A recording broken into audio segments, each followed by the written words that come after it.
Welcome, ladies and gentlemen. Welcome to the CYMPO board meeting. We have an agenda that's been posted. 28th, 2024. It's 1 p.m. Public input for this meeting may be made in person or comments may be emailed within 24 hours prior to the meeting date. Citizens are encouraged to watch the meeting virtually here. Public will have physical access to the meeting location 15 minutes prior to the meeting. Excuse me. Okay, our executive board is myself as chair, and I'm a Yavapai County Supervisor for District 4. The vice chair is John Hughes to my right. Town of Dewey Humboldt, Mayor. Secretary Treasurer is Phil Good, City of Prescott, Mayor of City of Prescott. And Tom Armstrong is the Vice Mayor of the town of Chino Valley. Kel Palcuda is to my left, is the Mayor of the town of Prescott Valley. And Gary Knight, our ADOT District 6 representative. Yes, I'm here. Can you hear me? Thank you, Gary. Hear you pretty well. Okay, good. Thank you. Some of the meeting guidelines as members of the public desire to address the committee are subject to the following rules. The decision to allow a member or members of the public to speak is left to the discretion of the chair. Don't eat these dry cookies, I'll tell you, God. It's like eating sawdust. So allow a member or members of the public speak is left to the discretion of the chair. A person may only speak if called upon by the chair. Speaker's time may be limited at the discretion of the chair. The chair may limit the number of speakers. A speaker shall not be disruptive or be disrespectful towards the chair, the committee, or others. And except during the call of the public, the speaker may only address a specific agenda item then being discussed. The chair may terminate a person's speaking time for violation of any of the foregoing. Comments may be emailed no fewer than 24 hours prior to the meeting to Desi Zurcher at yavapai.az.gov. All emails received by this deadline will be distributed to the members of the executive board for their review and consideration, but will not be read aloud at the meeting. In the email, please identify your name and your comment pertaining to the agenda item. Okay. Audience members shall not engage in disruptive behavior during the meeting, including speaking when it is not his or her time to speak. A person may be ejected from the meeting for violation of these guidelines. Okay, moving on. Number 2, Title 4 Policy and Meeting Procedures. CYMPO complies with Title 6 of the Civil Rights Act of 1964 and related non-discriminatory statutes and regulations in the programs and activities. Members of the public may review the CYMPO Title VI plan and submit a self-identification survey by accessing the CYMPO website. Item number 3. Okay. I'm going to back up one because it's not a number. Okay, number 1. Let's go back to roll call. Chairman Brown. Here. Vice Chair Hughes. Here. Secretary Treasurer Good. Present. Member Armstrong. Here. Member Palguda. Here. Knight. Online. You have a quorum. Thank you. Want to remind everybody, if you're going to come up to speak or you want to speak, you'll be coming up to this podium here. Give your name, where you live, and make sure you turn on the mic itself so we can all hear you. Okay. Call of the public. This item is provided an opportunity for presentation of comments by the public on subjects not on the agenda. Please complete a request for public input card and submit it to CYMPO staff prior to the beginning of the meeting.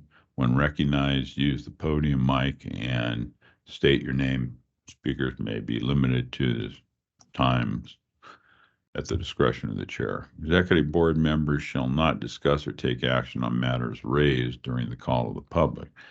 The board may direct staff to study the matter and or direct that matter to be rescheduled for consideration at a later date. Okay. Okay. Number 4, consideration possible action to approve the November 15th, 2023 regular meeting. Yeah. Okay, well, I'll go back to call to the public. Do we have anybody here that wants to speak in regards to an item that is not on the agenda? Mr. Chairman, all I have so far are a few requests for public input on agenda number 8, which is the Sundog connector. Just an announcement to the public. If you didn't see the white cards in the back, they're on the back table.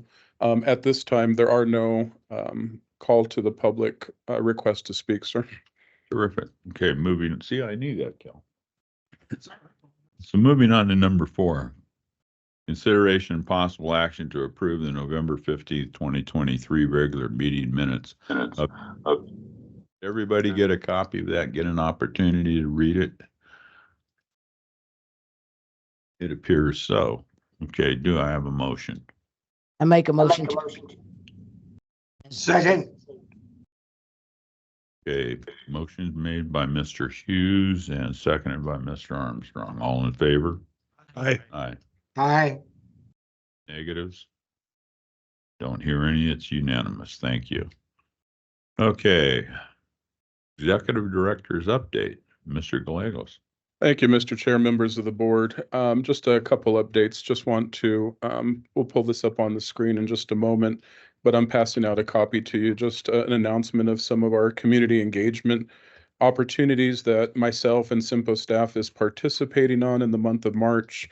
And there may be other things that are scheduled, but this is what's on the calendar so far. Listen to KQ&A this Saturday at 7 a.m. We're on with Sandy Griffiths on her Hammer Time show.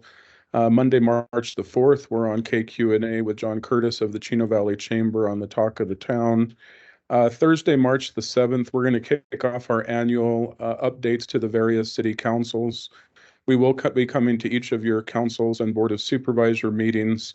We're starting with the town of Prescott Valley on Thursday, March the 7th at 5:30 p.m. So we'll be out there giving an update. And then Thursday, March the 12th at 4 p.m. again, KQ&A with Marnie Yule on the Prescott Valley Chamber Talk of the Town. And Tuesday, March the 19th, Prescott Valley Community Connections with Prescott Valley Chamber. So just wanted to give you a heads up on some of those opportunities. Just want to really appreciate staff as we get out to the various medias or different organization groups and talk about what CYMPO's up to. I think that's of great value. So I appreciate staff and our engagement in those opportunities. Mr. Chair, the other announcement I have is going to be the Rural Transportation Advocacy Council with Kevin Adam. And do we have him online yet? Okay, Mr. Chair, the only other item I have is the RTAC update, and we're trying to get Kevin logged on. So if you can come back to that, I think would be okay. Okay, we'll see if when he comes back on, we'll see if we can interrupt whatever we're doing at that point. Thank you, sir. Okay, SR 69 Corridor Master Plan update. Friend? I'm sorry.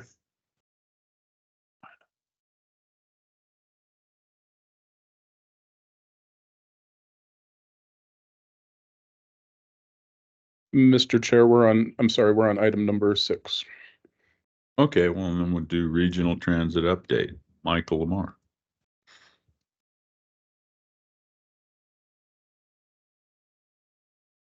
See, you thought you skated because I passed over it.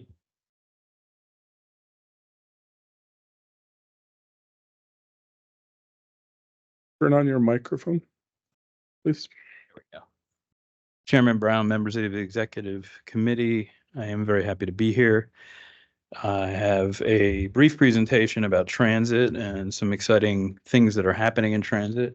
Leslie is going to assist me, as is Pedro. So it's a 3-person attack, and it'll be relatively short because I know you have a lengthy agenda in front of you. As you know, CYMPO is a regional organization that is really focused on solving problems that transcend single jurisdictions. And frankly, you could also probably talk to the fact that you are few and far between regional games in town. There's not a lot of these opportunities to have regional collaboration. And we are really committed as an organization to leveraging and expanding our footprint in the region. And my concentration primarily at this time is on transit. And what are the real benefits of regionalism for transit? And I think some of them are self-explanatory. There's the ability for enhanced connectivity. There's better sharing of scarce resources. There's improved public services, which is really what we're all in the business of. And you create a more inclusive product or service development. So what are we doing in this regard right now? Well, bottom line is the only way public transit is going to succeed in this area is if it's widespread, it's interconnected under one umbrella agency. You know, every system and every provider benefits from better resource sharing and increased connectivity. And the providers in the area believe that and are supportive of this concept. As we talk about the providers in the area, as you know, we are working with Yavaline, YRT, Yavapai, Apache to ensure collaboration and cooperation and connectivity are really at the forefront of the decisions we make on transit. The nice thing is that the regional transit partners that we already have are 100% supportive of this single umbrella vision of us all working together towards a common goal. And really what's very exciting to me is some of the potential we have in terms of who's next. The reach out we've already started with organizations like US Vets and charter schools like Basis, and after school program providers like the YMCA, all of which the clientele doesn't have a way to easily get to the facility where the services are being provided. One very interesting thing is a parent of a Basis student is my daughter's a senior this year, and we've been schlepping her to school since she was in 5th grade when we moved here. The opportunities to create partnerships with an organization like Basis to provide charter school kids the ability to ride a van or a bus to school is, I think, really important. Similarly situated or after school programs like at the YMCA, the transportation needs of parents are very difficult to get their kids from the school property to potentially the Y or other organizations like the Launchpad. So the idea is that as we roll this out, we really want to create partnerships with a ton of private partners, because that's the best way to limit any kind of public local contribution that's necessary to make a system run. And we feel pretty confident with the industries that I've discussed, and also with our institutes of higher learning and some of our hospitality industries. A lot of the folks that work in restaurants and hotels have transportation needs. And I just had a really good conversation yesterday with Sherry Heine about a lot of our downtown hospitality providers and how this really could benefit them as well. So the idea is for this to be driven by demand, and to talk a little bit about the demand and then also a little bit about what the partnerships are going to look like and how we're trying to explain this to everybody is going to be Leslie. She's going to talk about our outreach efforts to date and explain a little bit more about what micro transit is. I like to say in some ways it's not your grandpa's bus, because it's not. It's a van of 9 passengers or less. So the whole concept is you are coming from a specific location to go to a specific location. You're not riding the bus all day for no particular reason. And the success Yavaline has had with this kind of model in Prescott Valley is really remarkable. And speaking of that, Pedro is going to talk about what's occurred in Prescott Valley and then also speak a little bit about what's coming very soon to Prescott. So at this point, Leslie, did you want to? Members of the board, I will keep it brief. I just have a Wait a minute, don't talk unless you're in front of the mic. Here, I'll hand it out. You go ahead. The reason for this is that it's going out in audio to the public. yes, sir. So just a quick little ideas that we've been floating around of how we're going to partner up with the rest of our transit partners, from YRT to Yavapai Apache to Yavaline. We're exploring the idea of helping them market their service as well as market what CYMPO is bringing in, which is Yavaline, to the area. And I think the efforts here is to make sure that we outline that this is a complete partnership and it is going to be seamless, seamless transit for the region. Super simple. We're going to be utilizing a lot of social media to do this, to push out the message of that. And I'll go into detail about exactly how we're going to be doing that in a little bit later, after Pedro talks to you guys about a bunch of numbers. But for now, that is it. Let me put yours.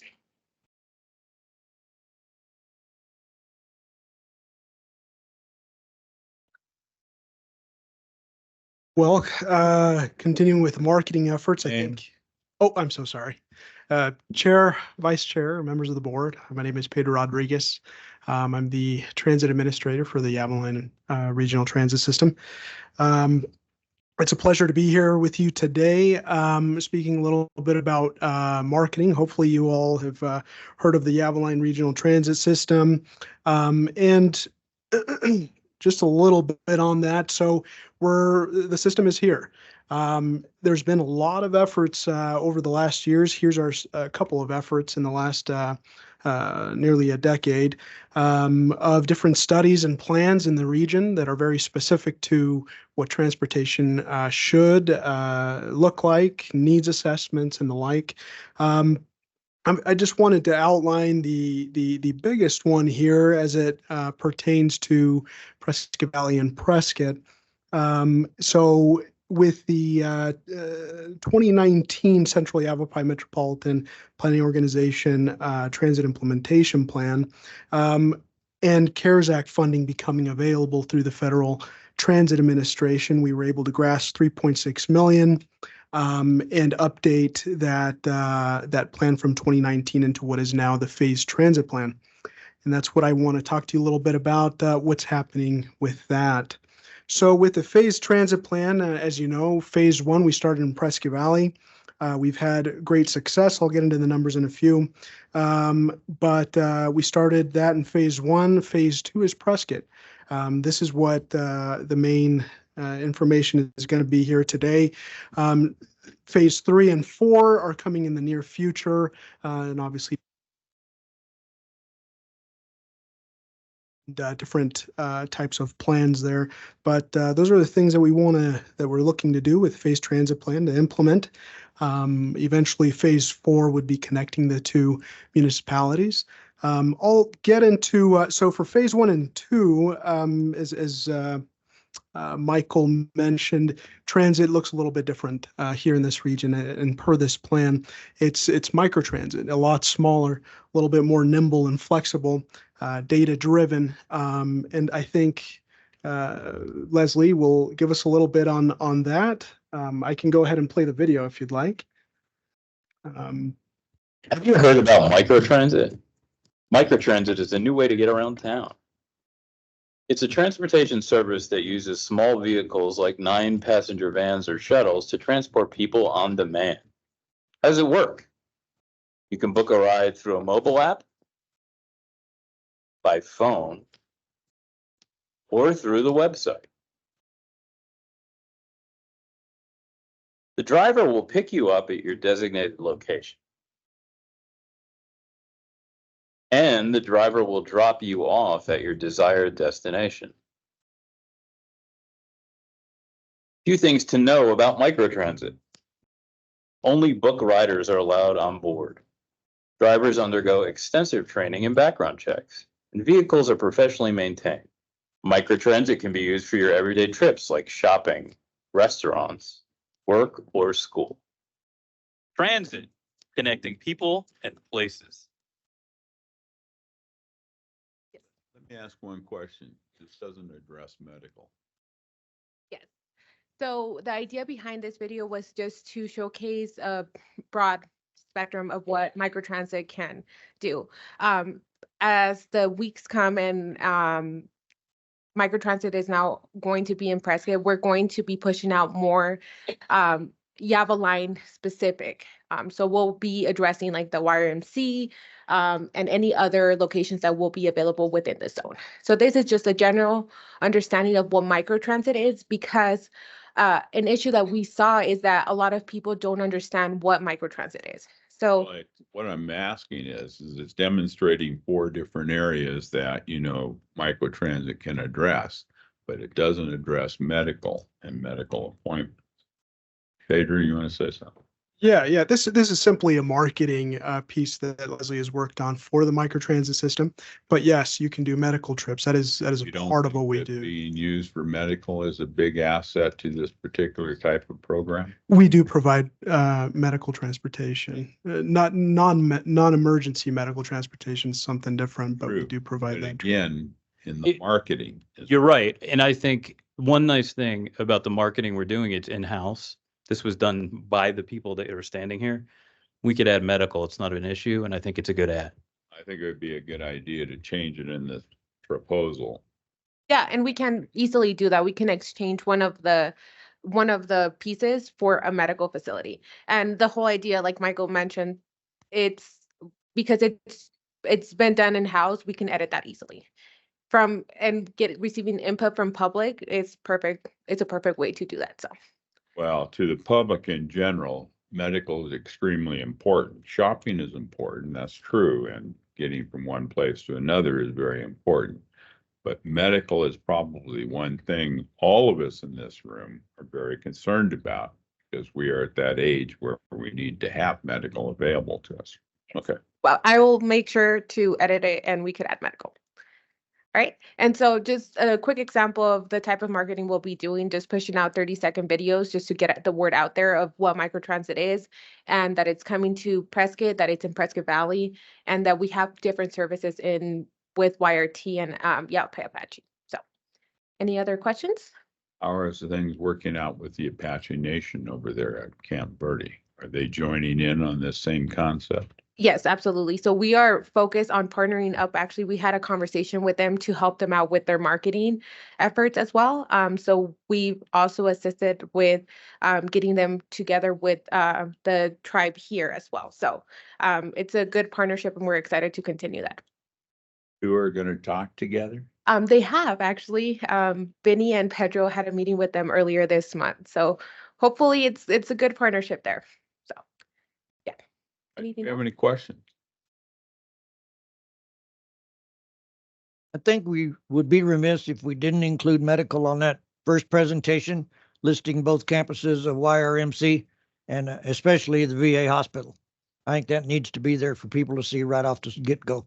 I agree, and I think that's what they were saying. They'll go back and make an amendment to Yes. that page and include that item. So And yeah, and our brochures for Yava Line do include that. Some of the most popular destinations will be YRMC East and YRMC West, so that is included. Thank you. Pedro, I just want to tell you, from my position and, overlooking the county in whole, this particular plan that you guys started in Prescott Valley is an exceptional one. And I had my doubts going in, but it seems to have worked out very well for the public. It's accomplished more than what I thought it might accomplish. And I just want to say the credit goes to you. So It's definitely a team effort. I'm looking at your boss. There you go. Excellent. Leslie has done a wonderful job with all the marketing items and kind of bringing us together with all these different systems here in the region. And so just to rehash a little bit, with microtransit, we're conducting the service with vans they're all wheelchair accessible, short distances, comfortable and safe rides, lower maintenance costs. Here's the microtransit zone from Prescott Valley. Again, no fixed route, no fixed schedules, no infrastructure required. So very minimal investment, and you can travel anywhere within that zone. And now we're going to have these 2 zones. And so, and to make another point, the latest technology, this is, looks familiar to an Uber type transportation service. It's called Yav Connect, and it's available in the Google Play Store and Apple Store. Here's a little bit on what microtransit has done for the state. There's about 12 different deployments throughout the state, all the way Tucson to the south, Lake Havasu to the west, as far as north as Flagstaff, and obviously Prescott Valley. We were one of the first municipalities or to implement microtransit. So we're kind of at the tip of the spear and leading that effort here. And so kind of going back to, making sure that we are providing service for those medical trips. Here, this is the last 2 quarters in Prescott Valley. Medical is 11% of all the trips that we provide. Shopping, 25%, recreation, 12%, employment, 38%, which is pretty amazing. So here's some numbers as promised, a little bit on our ridership. So year 1 estimate in Prescott Valley only, our estimate was 9,000, and for year 2, it'll be 29,000. That is with the new Prescott microtransit zone. For year 1, our actuals were actually double. It was 18,000. So this you can come to see that all the need that has been in Prescott Valley that has been built up. Here we've been, as you can see with the graphics, we've only been in operation for a little over a year and 5 months. And the blue is our first year ridership, quarter by quarter. We start our quarters from October through September. And the ones in gold are the last, so 1 quarter, the first quarter there, and then partial as we haven't completed the second quarter just yet, but we're slated to perform about 9,000 rides just in Prescott Valley without Prescott. And so another thing that we wanted to address is, as there's been certain numbers thrown out there regarding the cost per ride. So right now the cost per ride is 0. It's 0 to all the municipalities, to Prescott Valley, to Prescott, it is 0. Running on CARES Act grant, we received that $3.6 million. And I just wanted to make that clear. And the number of, I think I may have stressed the $88 per ride. That is without the federal match. So, okay, we expend our CARES Act grant. Following that, this is what we're looking at: $24.10 for 4 to 5 vehicles, 4 in operation, a spare. This is after that match. So I just wanted to be clear with that. Question, Pedro. Yeah, sure. So you're saying after your 3-year federal funding grant expires, you're going to be able to reduce your cost per ride back down to $24.10 based upon estimates of ridership for what years? So as ridership has grown, and it will grow, it'll continue to grow, that 2410 is actual right now. So if we were to provide the service at the same level that we are right now, with whoever partnership that we've created, this would be the match that would be required per trip, $24.10, with the current ridership that we have. I can't hear you, I'm sorry. That's your federal match cost? So this is after the federal match. So this would be the local match. So what is your expected goal for cost per ride? That's a very good question. I think right now this is a demonstration project, so we want to see what those actual costs are, so that we can have a plan for in the future. Well, you know what your fixed costs are, and what your proposed fare will be. So at some point you'll have a nexus when you see X number of riders and compare that to your fixed cost, so that you have to have some plan. I mean, with the federal government right now trying to do their best to eliminate gas-powered vehicles or even hybrid vehicles, I would expect that if the current policies are maintained, that you're probably going to be forced into eliminating all of your buses and converting to full electric. And when that happens, Board member, They're Good- looking at like 2030 is when they're planning to hit that number. the hope is that the 2410 per trip that'll need to be generated locally will be generated through partners like the basis schools and the institutes of higher learning. And if the municipalities have to pick up something or want to, it'd be the remainder off of that. One thing that I think we all need to acknowledge that is the federal government views transportation as a public good. It's not that much different than the essential air service that's provided to the airport. I believe the subsidy per flight right now is around $4,800 per flight, and to the tune of $5.9 million a year to the Prescott Airport. I'm not sure they're Apples and oranges. They're two different transportation methodologies that the federal government believes are important to provide to people and communities. I can make a very strong argument that getting 40% of 18,000 people a day to work has a larger economic input and a better cost benefit than $5,000 for each flight out of Prescott Regional. And if you'd like me to do such an analysis, I'd be more than happy to. Have a legitimate understanding of The local match is 2410 without, going to go in the future in the next few years. but I think, again, discussing transportation as a public good is something that we all need to better understand. Chair, can I add something? Go ahead, Joe. I believe the number you said was 38% was used to take people to work. Pedro, is that correct? We understand that a transit system like this isn't going to make a community, a city, or a town any money, correct? I mean, that's safe to say. We're not going to make money by providing this service. Not directly, but Exactly. indirect economic impact of hundreds of people going to work and be gainfully employed. And I completely agree with that. I think the subsidy, I think we get kind of hung up on that number. I believe that, I mean, the city of Prescott, I believe, subsidizes the golf course. So we're paying people to go play golf. Why can't we get people to work? I think I know the answer to what's more important in our community. Well, and I think transit dollars from the federal government are going to continue to flow. You could make an argument about the other things we've talked about. I agree. Excellent points.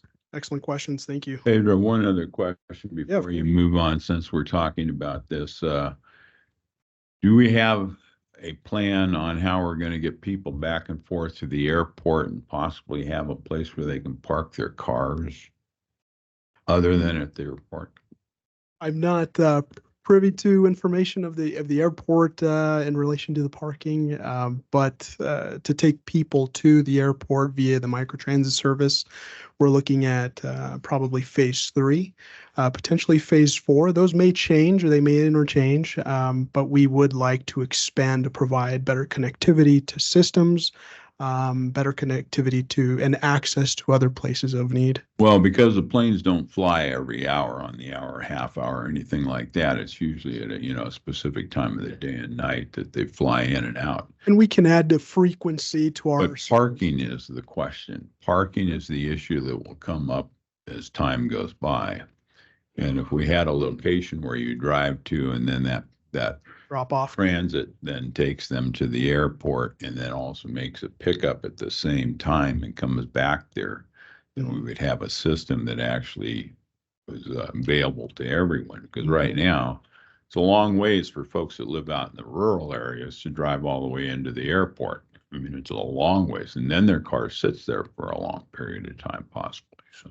Most definitely. And I think that's an exciting topic to talk about. More of that. That's a perfect example of an intermodal type example where we are combining personal transportation to public transportation and then over to, airplanes. So I think that's an excellent point. And I think making sure that the end user is able to plan their full trip is the goal. Obviously, we're a little bit. I guess we're working on it. So when that time comes, we'll definitely like to be ready. Have you had any meetings with by regional transit? Where's Tom? Tom? Fairly regularly. Stand up, Tom, so everybody in the room can see you. Okay, this is the guy that runs Yavapai Regional Transit from the Chino Valley, Paulden area. So he's the one we're trying to get to adapt into this new program. So Pedro, go ahead. Yeah, sure. They've been wonderful to work with. Yavapai Regional Transit has been here serving the area for, a little over 15 years.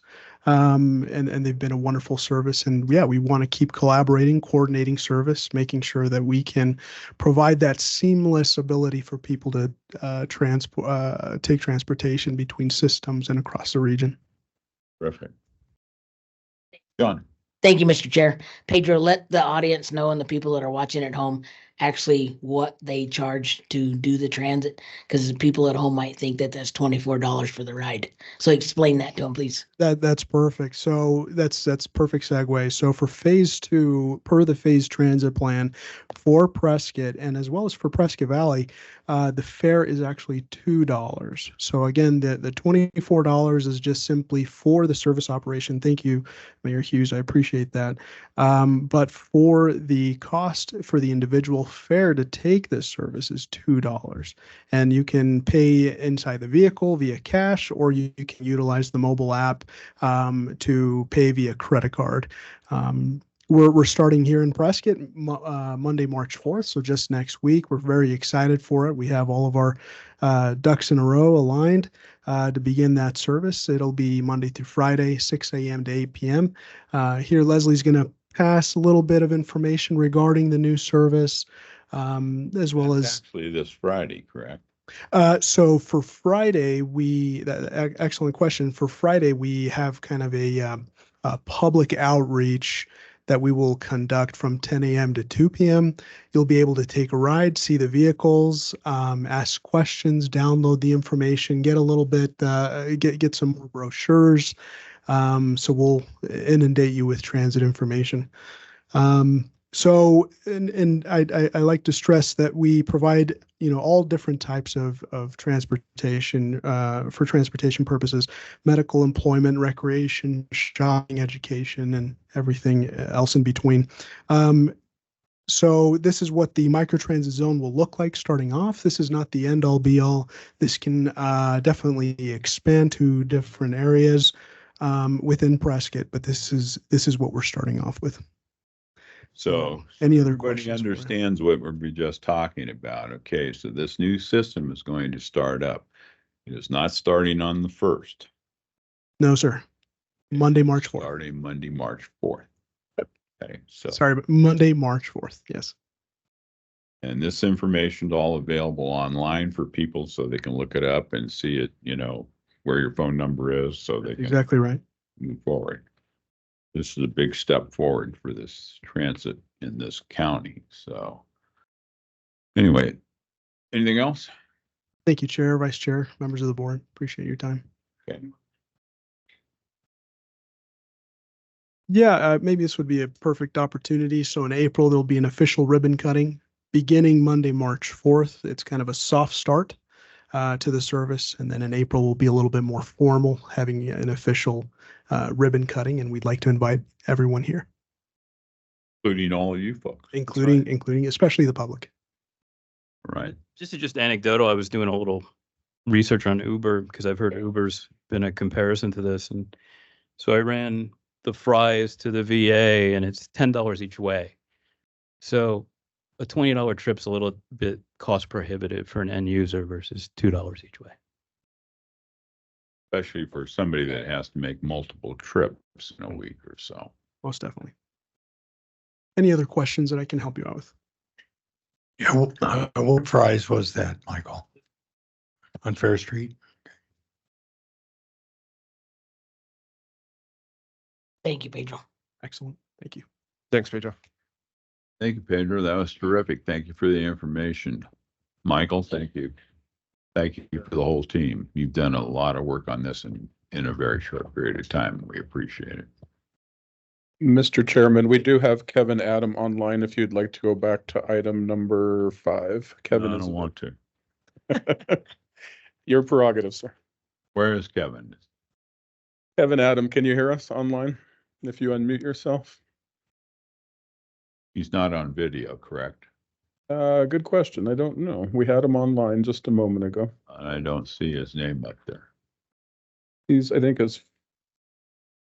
it's a phone number, so you're gonna hear his voice in just a moment, maybe. Okay, folks, we're on number 5. We backed up so our tech can give their report, which goes along with Mr. Gallegos' report. And the reason he's probably late is because the thing is taking place legislatively down in Phoenix, and they don't seem to keep to their schedule down there too well. Kevin, can you hear us okay online?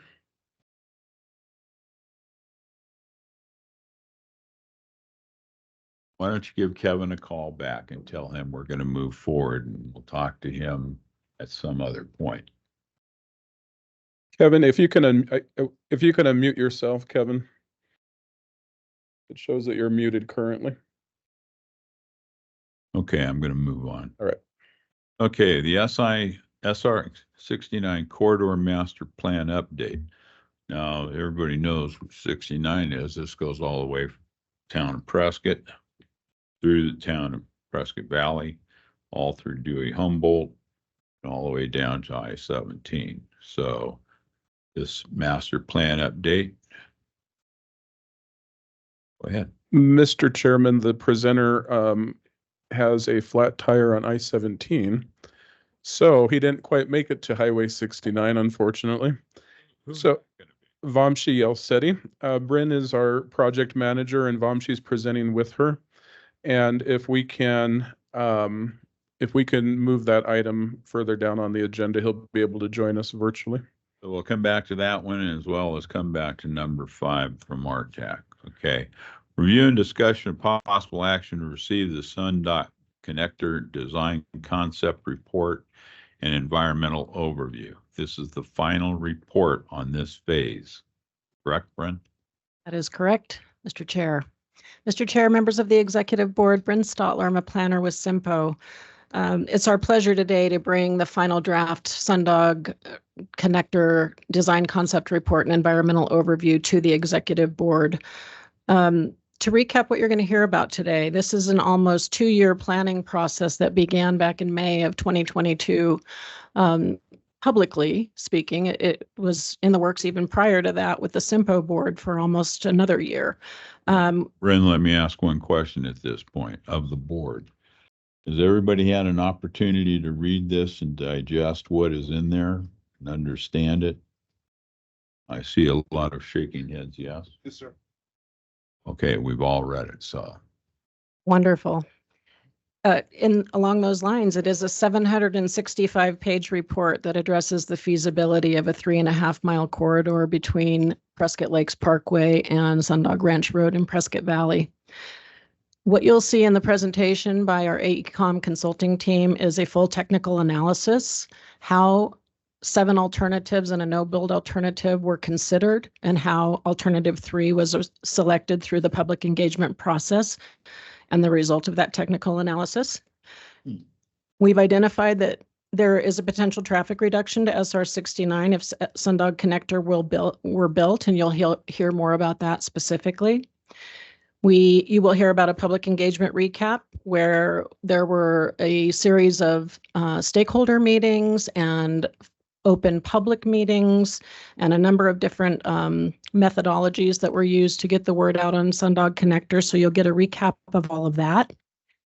There'll be a high-level overview of the environmental analysis, which also took into consideration wildlife corridors, noise, light, cultural resources in the area, and the open space purchase that has evolved since this project began, this DCR.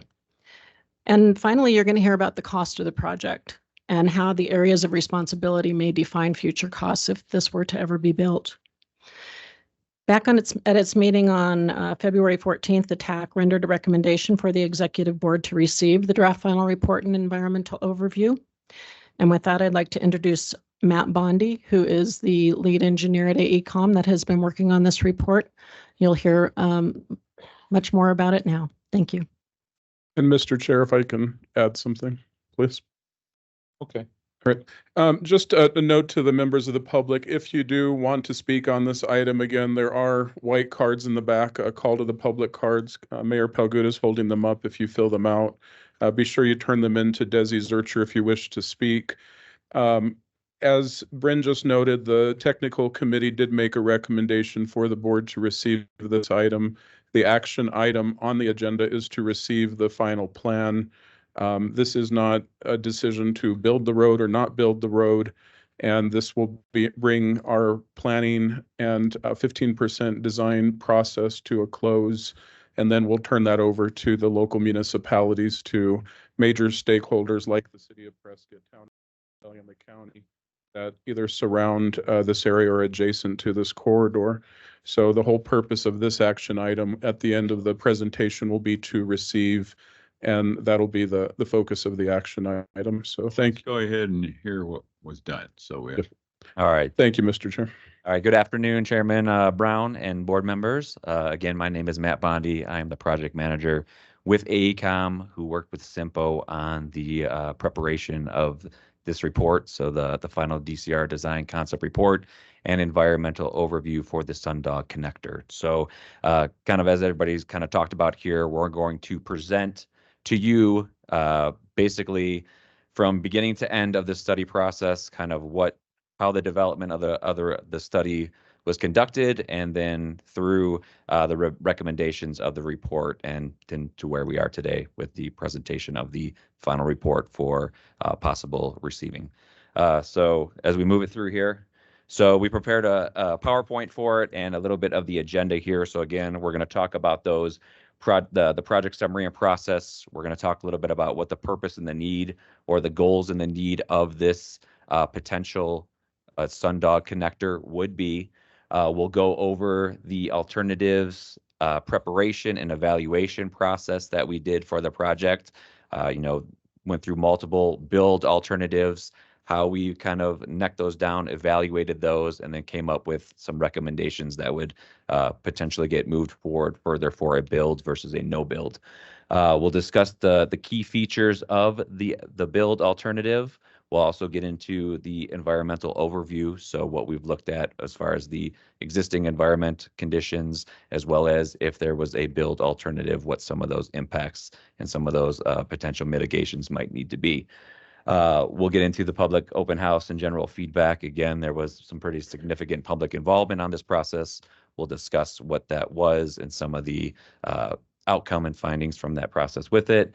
Then we'll go overall into the overall recommendation of the DCR, what the final report says, and then have some open discussion at the end of it there. So project summary. So this is just kind of looking at the area of the study area of what we looked at there. So again, this would be a new east-west corridor, approximately 3.5 miles long. It would connect Prescott and Prescott Valley.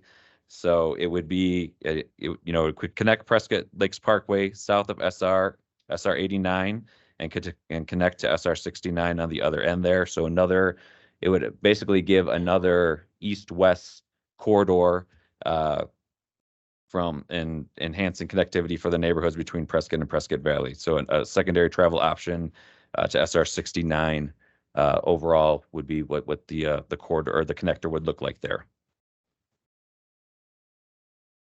The project process here. So again, we started the project back in 2022. So the way it was set out, it was a 4-phase study. So we started back in the beginning with a phase 1, which is our existing conditions analysis and our future conditions analysis.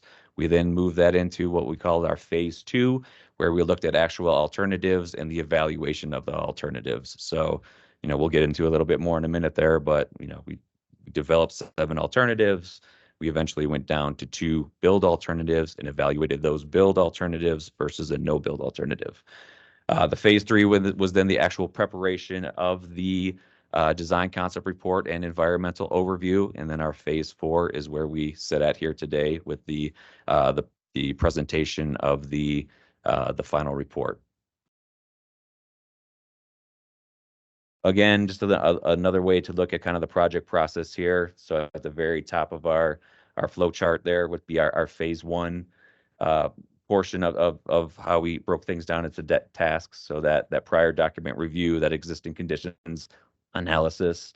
Our phase 2 is then what you see below it, where we look at those build alternatives, we develop alternatives, we evaluate those alternatives, and we screen those alternatives. So if you look on the left side there, you see 7 higher level build alternatives, eventually got screened, evaluated, scored, neck down into 2 build alternatives, and then that no build alternative on the right, always following alongside of it, being evaluated against it as well.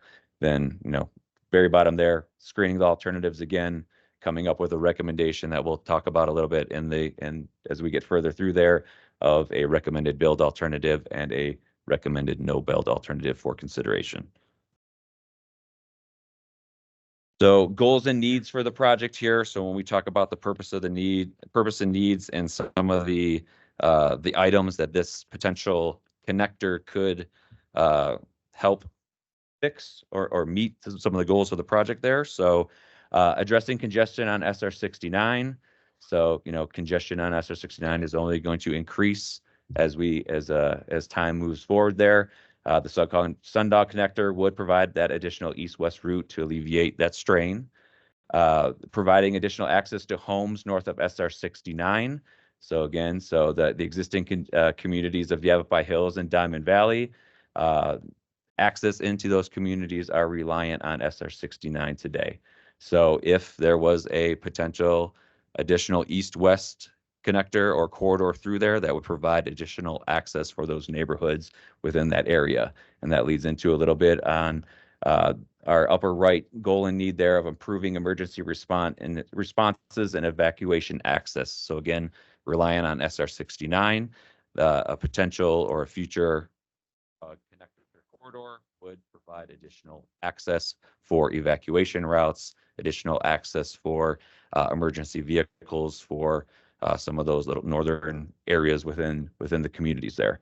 And then overall, our final goal and need, providing new connectivity and access to approved developments.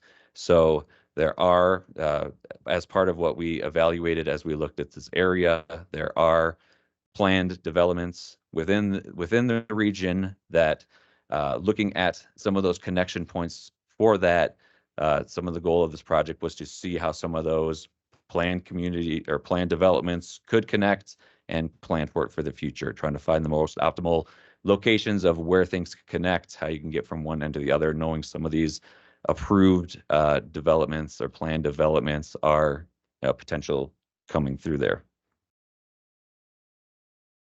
So if we look at some of the planned developments in the regional park area, or just kind of look at the study area in the whole, so kind of our dashed outline area is the study area. You can see Yavapai Hills and Diamond Valley on the south end there. You can see the existing connection point on Prescott Lakes Parkway, the roundabout on the very west end there. And then on the very east end of the project, you can see Sundock Ranch Road and that eventual connection to SR 69. This map also shows some of those planned developments of Storm Ranch on the west end, and then also future expansion of Yavapai Hills Unit 9 north of existing Yavapai Hills there as well. It does also take into account some of the recently purchased parkland with some of the dotted areas there. So as we developed those alternatives, these were some of the constraints or some of the items to take into account as we looked at different alignments and what could work within the area through here. One more. Go ahead.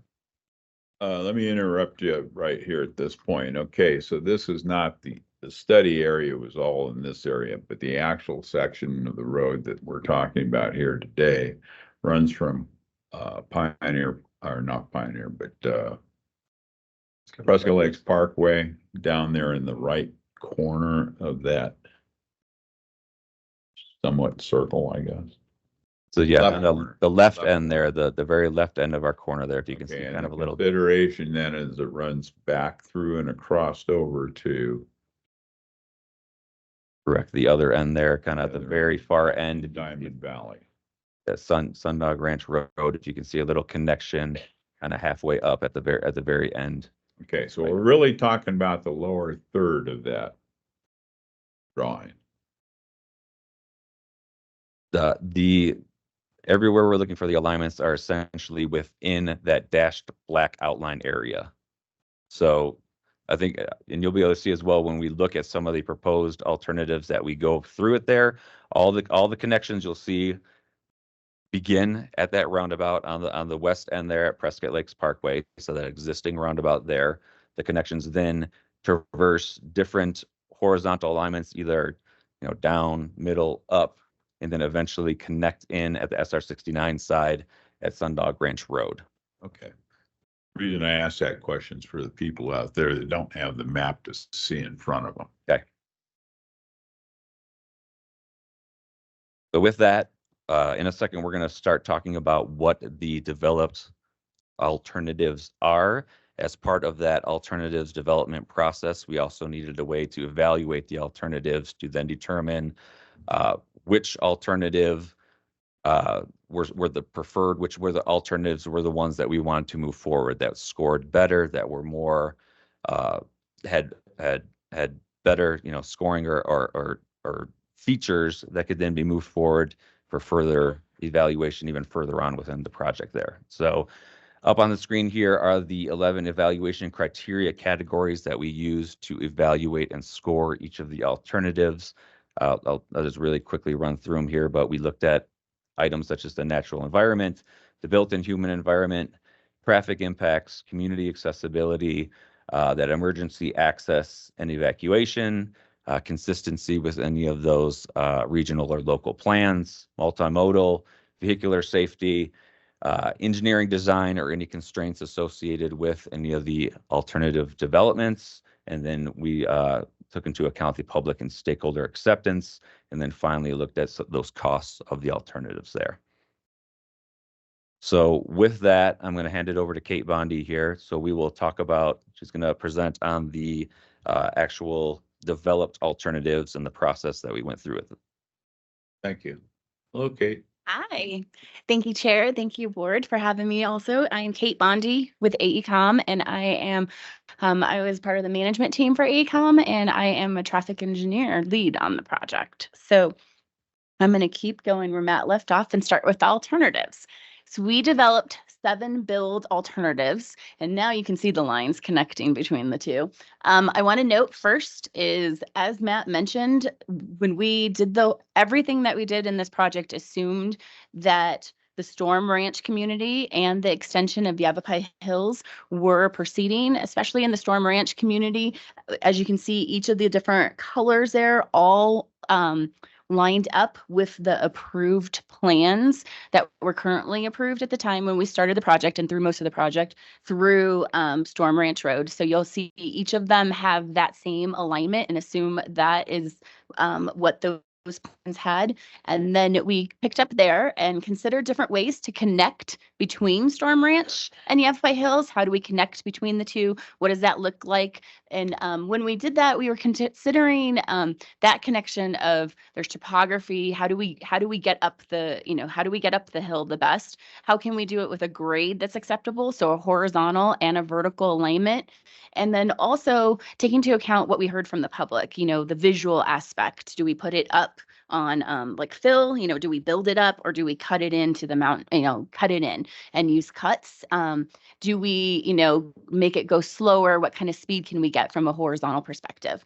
Then if we move our way to the east in Yavapai Hills, most of the alignments, as you can see, considered what the original plat showed as the alignment. We did take one up north. And again, that goal was trying to see, does that help it at all to take it away from a community, take it more to the north? And what would that look like? And then at the eastern end, we did different alignments. One that took it as far north as we could go and make it feasible. One was in the middle and one was down on the southern end. So again, we're trying to achieve different aspects and see, okay, what does it look like if we go further north? We know we're going to have more impacts on the topography and, and more cuts most likely when we went farther away from the community, but we would have better aspects as far as noise because it would be a lot further away from the community. But then looking into, well, how do we connect that? Is that going to be harder to connect back to the community with a road at that purple alignment? So those are the different alignments and how we came up with them.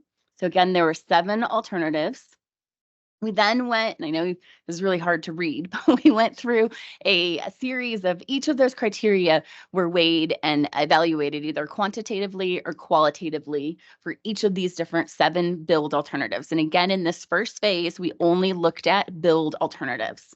And with that, we also did a weighting, and that weighting was developed hand in hand with the stakeholder workshop. So in our stakeholder workshop number 2, we had activities, which some of you guys participated in, where we, weighed is it more important? Is traffic more important than cost? Is the stakeholder input more important than this one? And so that helped establish the weights that you see there on the screen. So the highest weighting came out to be safety and engineering constraints, public input, and emergency access and evacuation. So evacuation for fire. Some of the lowest one, I believe, was costs, was some of our lowest ranking criteria, which isn't always the case, but in this case, that's what everybody said. Let's weigh everything else more important.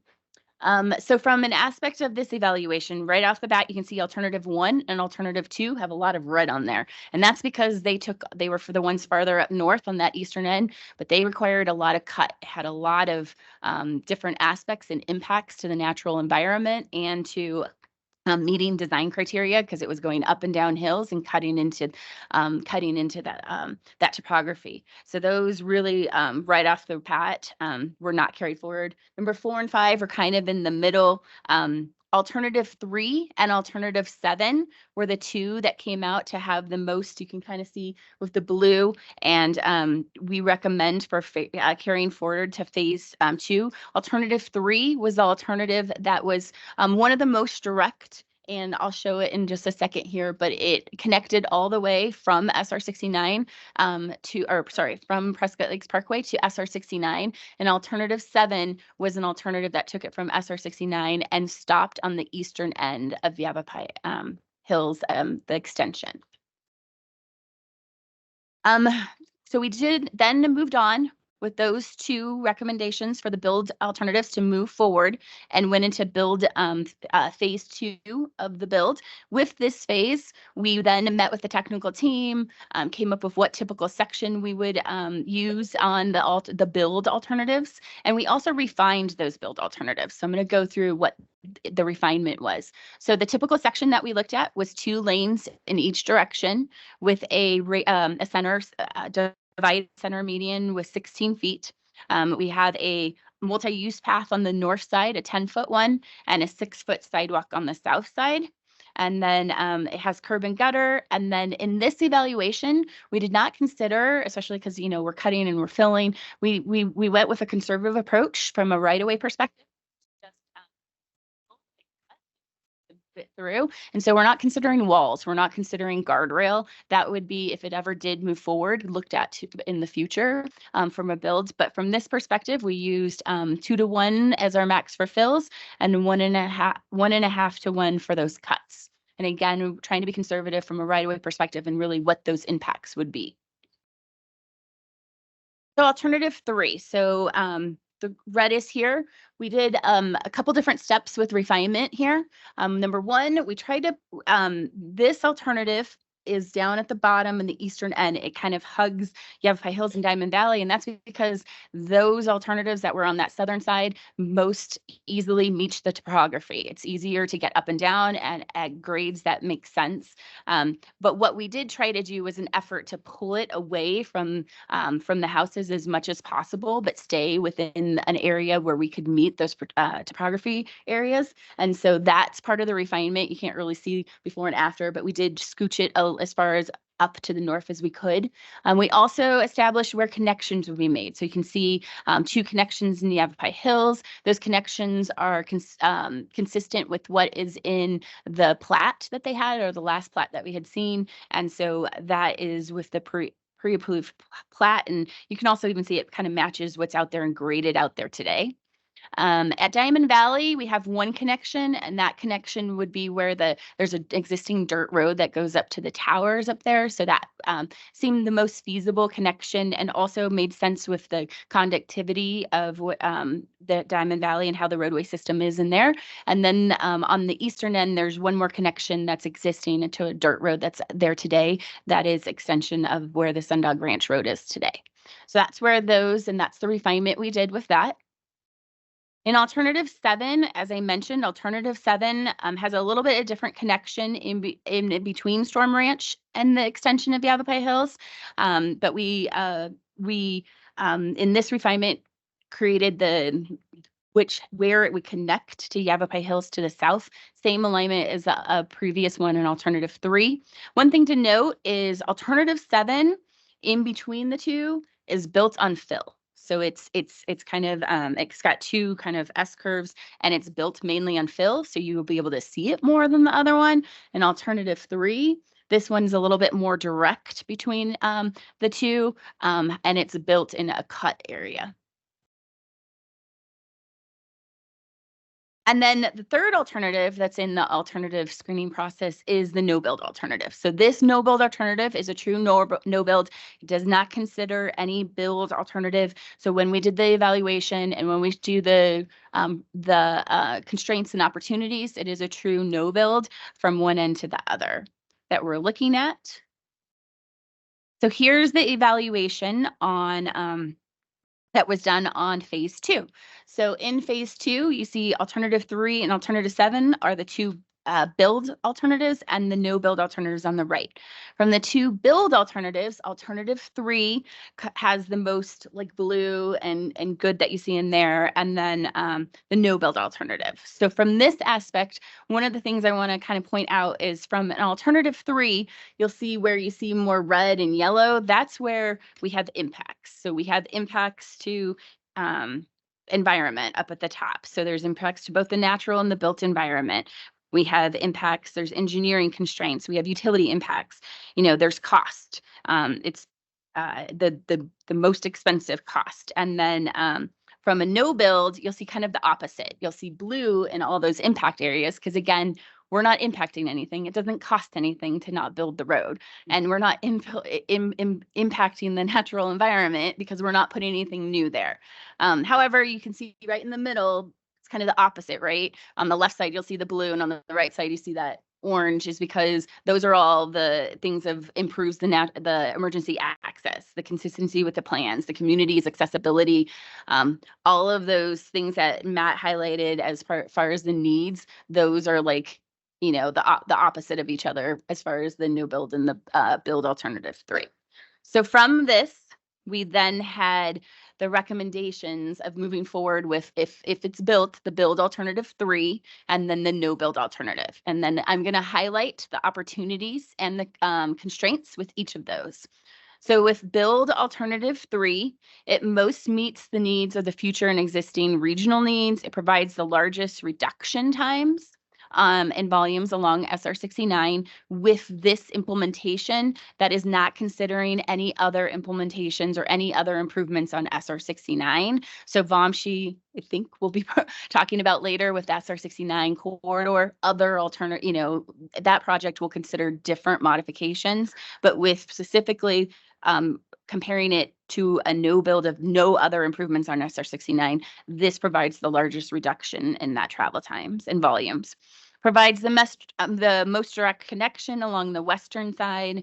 It provides an opportunity to limit impact and maximize connectivity to the proposed regional park trailheads. We did meet with both the city and the town's park staff and met with them really specifically about this and showed them the different alternatives and got their input as we moved forward through the process, and really said, does the park see it as a favorable, as a hindrance as it moves forward? And we got their input, and they saw it as an opportunity, for sure, on the opportunity on the alignments that were closer to Yavapai Hills and down south, because they thought it was more feasible to connect there, and it would provide an opportunity for a trailhead going south, as opposed to right now there wouldn't be able to be a trailhead to a roadway anyway to connect to, so that somebody could access that straight from that road.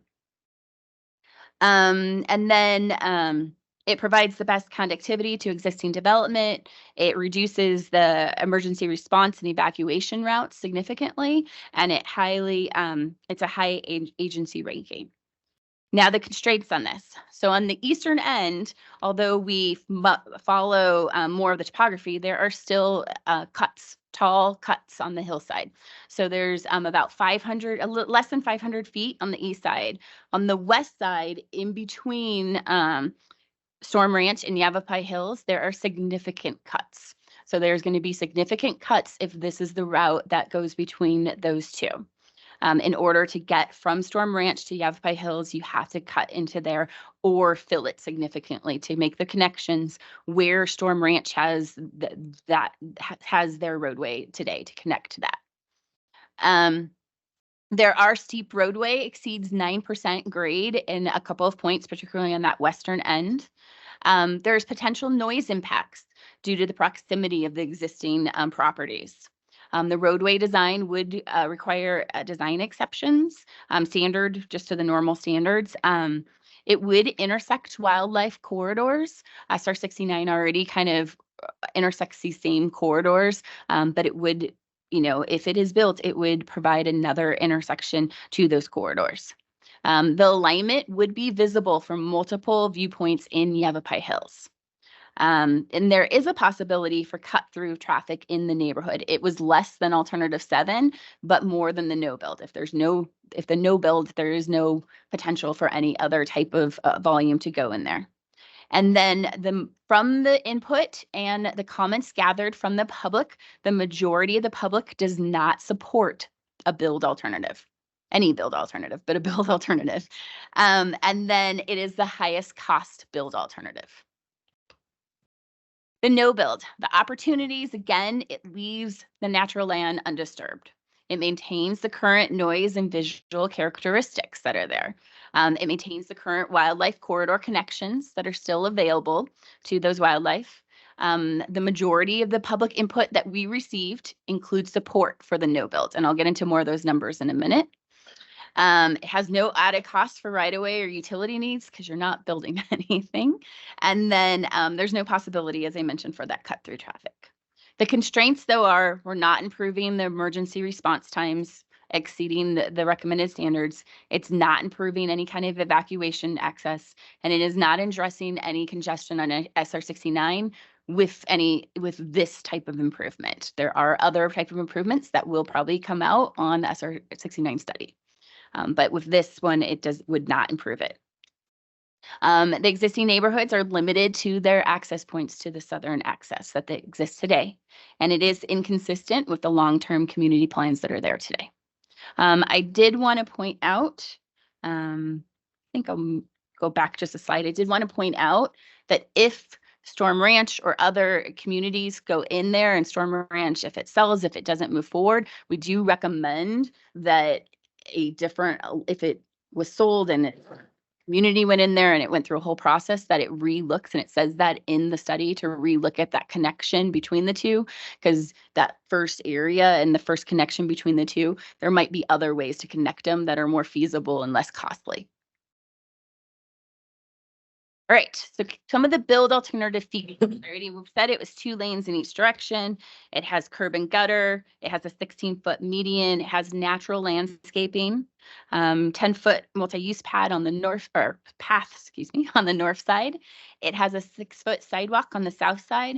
It would be classified as a minor arterial roadway, and the posted speed limit, it would be between 35 and 45 miles per hour. Excuse me. So does this project, the way we're evaluating this, you're basically looking at then 2 lanes, 1 lane each direction?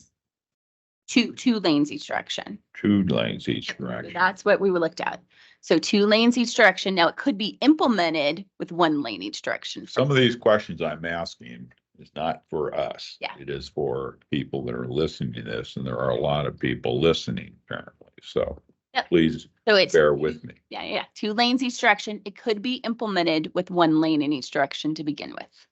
And it probably would be if it ever moved forward. Okay. Any other question on that? Posted seam limit, 35 to 45. The max vertical grade would be 60% desired, but 10% for limited distances. And then I mentioned the fill and the cut is 2 to 1 in the fill and the 1.5 to 1 in the cut. Again, those two things, if it ever moved forward in final design, the designer would probably optimize and see is there area to change costs and right away by implementing either walls or guardrail in the fill. So some of that could be optimized. All right, so from a traffic volume perspective, so the alternative 3. So the traffic volumes for 2050 anticipated on the roadway are approximately 17,000 vehicles per day. And I wanted to kind of go through how, and that would lead to about a 20 to 25% decrease on both Prescott Lakes Parkway and on SR 69, again, with no other improvements on SR 69. So that's in comparing it to if you don't add any other lanes, if you don't add any other improvements to SR 69. I did want to talk about how these volumes are developed. So how the volumes are developed are for the regional transportation plan, a traffic model has been built in that whole planning process that's updated every 5 years. And that model takes in socioeconomic data, so employment and housing, and it takes in to count those and it puts that into the model. There's existing models that are calibrated. So they go through, there's an effort that went through during the last RTP that calibrated and said, okay, this is how much volume we see on this road, and it makes the model really project those same volumes from an existing. And then it takes the socioeconomic data we take that data that's based on the state demographers' projections for 2050 and put that into the model with any improvements. So coordinating with the different agencies. So in this case, there was a model that was run with and without the Sundog connector to come up with the differences in the model. And that's how those volumes are generated. That's standard practice. That's standard practice of everything that we've designed in this area and in any other areas too.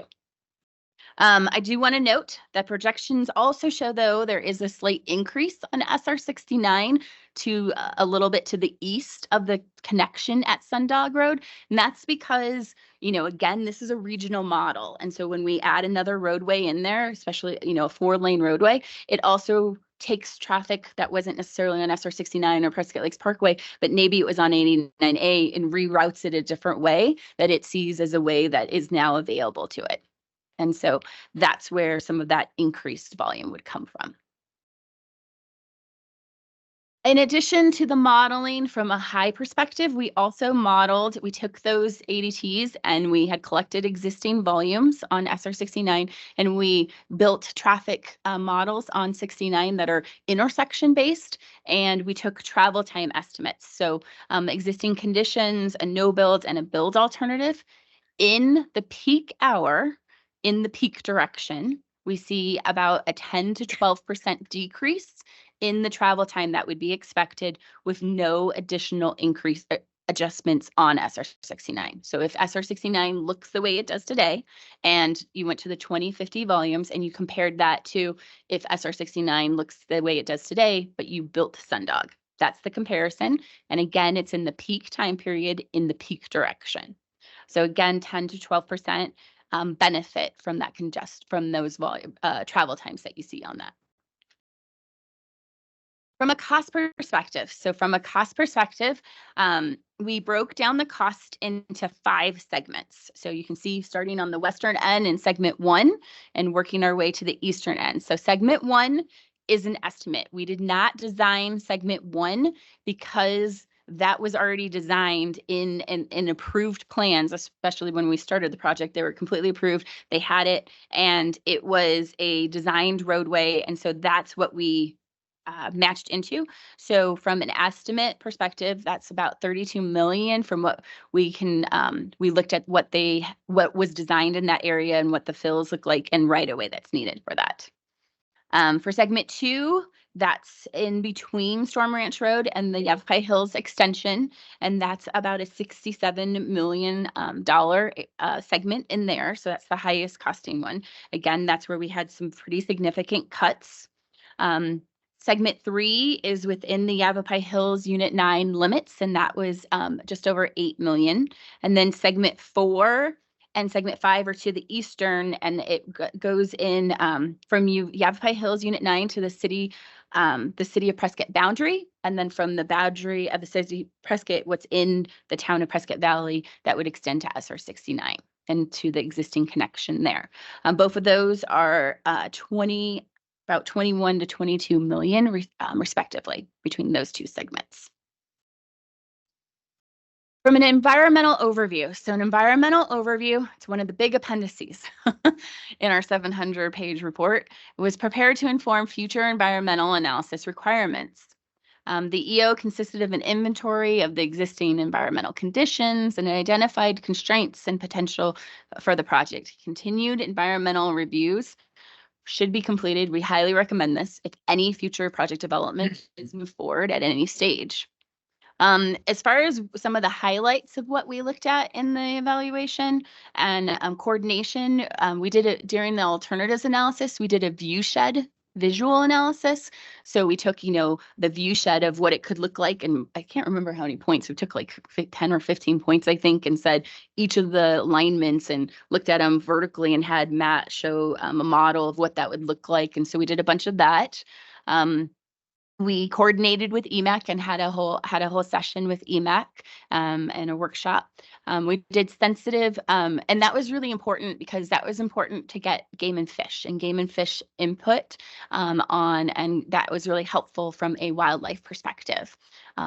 Sensitive noise receptor screening. We did a sensitive noise receptor screening in the second phase of the alternative screening process. We did park compatibility review that I talked about earlier. We met with both the city and the town. And then we did some potential vegetation disturbance review, cultural resources, and then I've mentioned multiple times the wildlife habitat and conductivity information and looked at all of that. 2 highlights.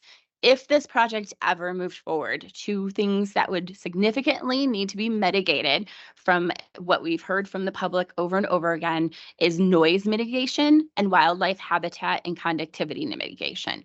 So noise mitigation, significant mitigation strategies would need to be considered, such as noise barriers, vegetation screening, anything that could be looked at to be implemented. And then wildlife crossing, looking and doing more investigation in order to really analyze some of the actual habitats that the actual routes would need to go on. And so, and then real mitigation should be considered at any future stages too, which we did consider in this stage, but it would need to be considered, mitigation would definitely need to be considered in the future. Public involvement summary. As Matt mentioned, we had an extensive public involvement. We had updates to the project website multiple times. We had multiple CYMPO newsletters. We had 2 stakeholder committee workshops. We had 2 public open house meetings. We had 1 digital survey, and we had that EMAC presentation along with Vinny and the rest of CYMPO. And I think we went to a couple, also made different presentations to different groups all around the region. Sundog, some highlights. Sundog Connector Open House. So in September 2022 was the first open house. There were 93 attendees. I went over the introduction, the process, the goals, some of the existing conditions, and there was a lot of engagement activities. So the public really participated. That was great. We got a lot of information to incorporate into the study process from there. These are some pictures of the actual open house. There were 18 comment forms collected. 13 of them, or 72%, were opposed to the Sundog connector at this point. That's what we got. 2, so 11% were supportive of the Sundog connector, and 3 or 17% of the comments we received at that open house were neutral. At the highlights in the public house number 2. That was in September of 2023 in Prescott Valley. There were 199 attendees that signed in. There we went over the process and the goals again, but really the big thing here was the alternative alignments overview and traffic, environmental overview, and then looking at some of the corridor amenities that we were going to look at with phase 2. We had some more engagement activities, and here we collected 60 comment forms. 52 of them, or 87%, opposed the connector, and 8 or 13% of them were supportive of the connector, and 0 this time were neutral. In addition to this, we gathered comments were received from the website all throughout the process, from the very, very beginning to the very end. From the website, we got emails that were sent directly to CYMPO and directly to our AECOM team. We had, as I mentioned, additional in-person events where some people handed comments to us individually. So from there, 178 comments were received. 138 of those were individual, unique individuals. So of the 138, 53 of them were supportive of the build, so 38%, and 63 of them were opposed. So 46% of those set of comments were opposed, and 22 were neutral, or 16%. There was a draft of the DCR and the EO that was available on the website. We publicized that was out and available for public comment. From January 31st to February 13th, we received 8 comments. Those are now an appendix into the report. I think most of them were clarifications, a couple questions, and then I think the other ones were showing their non-support for the corridor. An additional comment we got some comments from the Arizona State Land Department, because a lot of the land that is out there is state land. And some of that land is part of the park IGA, but it is state land currently. And so those comments, they gave us comments. Those comments had us adjust a couple maps and some minor text edits. Those have been implemented into the final draft report that you had. And then, like I said, the comments themselves, the 7, were documented as a whole nother appendix, in Appendix K. I'm going to hand it over to Matt just to, again, go over those 2 recommended build and no build summaries. All right, thank you, Kate. So as Kate presented there, so DCR recommendations. So within the report does recommend a build alternative, which is build alternative 3, along with the no build alternative. Kate touched on these on what the, I'll quickly go over what they are, but alternative 3 for the DCR recommendation for the build alternative, it provides that approximately 10 to 12% average reduction in travel times, 20 to 25% lower volumes along SR 69. There's an opportunity to limit the impact and maximize connectivity to the proposed regional park trailheads. It's that best connectivity to the existing developments. It does improve that emergency response time and the evacuation routes. It has the associated with it the approximate total project cost of $151.5 million. The majority of the public comments received were not in support of a build alternative or this build alternative. It does have impacts to the natural and built environment, which would need to be mitigated. And again, Kate mentioned there, if segment 1 and 2 realignment could be reconsidered if Storm Ranch is ultimately sold or does not come through there. But those are some of the highlights of that build alternative 3, the recommended build. The no build DCR recommendation leaves the natural land undisturbed, maintains current noise and visual character, maintains current wildlife corridor connections. Majority of the public comments received included support for a no build alternative. It doesn't improve those emergency response times.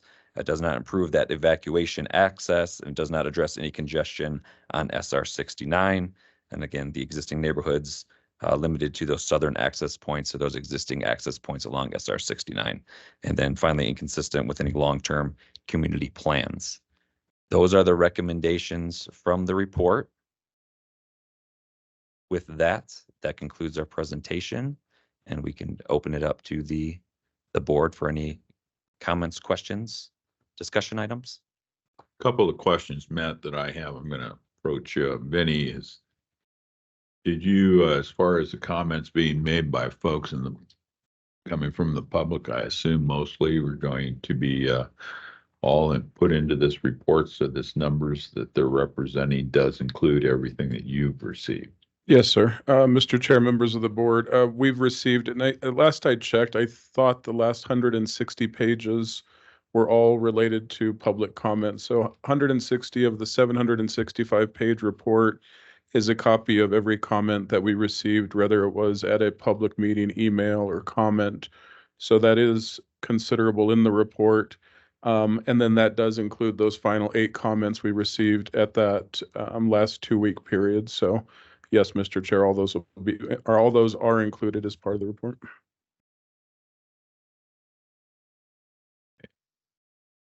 Right. This roadway predominantly runs through Prescott Valley. So I'm going to first ask if anybody on the board has any more questions for Matt or Kate. I don't have any. Yeah, so moving, we'll go to call for the public. People that I'm going to have you speak in a specific order. And so first I have Mr. Kurt Womack. Kurt Womack? John. Hey, Mr. Womack, one of the things though on this public comment, if you're going to get up here and just, just talk and talk and talk and say the same thing that everybody else said in front of you, I'm going to cut you off. Okay. So want everybody to keep that in mind. I want to have the public comment, that it deserves. And so we're going to give you 2 minutes, and that's by my watch. Okay. Mr. Womack. All right, thank you for giving us the opportunity. Your address, please. My name's Kurt Womack. I live at 1150 Opal Drive. That is in Yavapai County, between Prescott and Prescott Valley in the infamous Diamond Valley. So I don't have a yes sticker because people who work and who have businesses don't have the time to sit through these boring meetings. Oh my God. So I'll be audacious like everybody who says that, because like the stats show that so many people show up and the majority's against this meeting. I am representing the yes contingency. I'll take that stand right now. I'm getting tired of hearing everybody talk about growth. Here's a picture of my grandpa's 1957 Chevy in Prescott Valley. It used to be called Lonesome Valley. No houses. Here's Williamson Valley Road, dirt road. I think it's a 54 Ford. That's my dad's car. So I think I have a reason to say that if anybody has a complaint about growth, it would be me.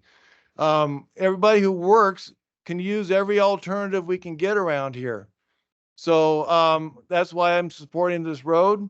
But be very careful about how much you all want to spend on it. I could have a problem with it if it's going to blow out of proportion like every other government project. So anyway, I have a contingency on the yes stand. So that's, do I have much more? Do I have half a minute? Thank you, Mr. Womack. You're welcome. And moving on to Mr. David, I believe it's Strauss, if I'm not mistaken. Is that correct for the last name? Thank you for the opportunity. I really wasn't going to come today. Excuse me. I hadn't planned on coming. Microphone got a green light on. It does. How about that? That's better. I hadn't planned on coming today. Due to numerous solar surges of late, I've had my wife come to the meetings. And today, under great pain, I have decided to be here.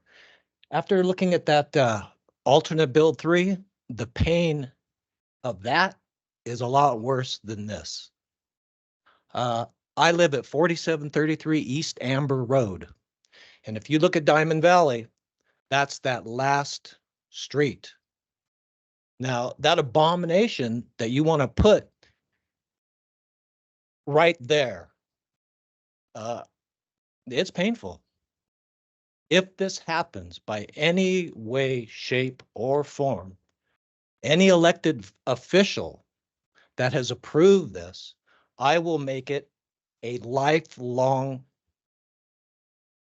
course of not having them ever elected again. You know, the beauty of living where we at, the wildlife. As it is, we have a problem in our neighborhood of people doing 25 miles an hour. Now, if you want to grant people going through our neighborhoods that don't, we can't even get the people that live in the neighborhoods to do the speed limit, let alone people outside that are rushing to work because they don't know how to manage their time and leave 10 minutes early. You know, get up early. What's the matter with you? Yeah, there's traffic, but hey, it is. Want to put it on the other side of the hill? By all means, go for it, but don't put it in my backyard. Thank you, sir. Mr. Strauss, just one question, real quick. On this card, you're in case you want to speak, but it also says you're supporting alternate 3. It just, no, it wasn't supposed to. Can I see that? The way I. No, stay where you are. Why do you want to talk? Just, I wanted to talk about the Sunday and that alternate road 3 I didn't like. Okay, I just want to make sure that we have this on record. This Yeah. is a no, and I'm going to put a no on. It's a big no.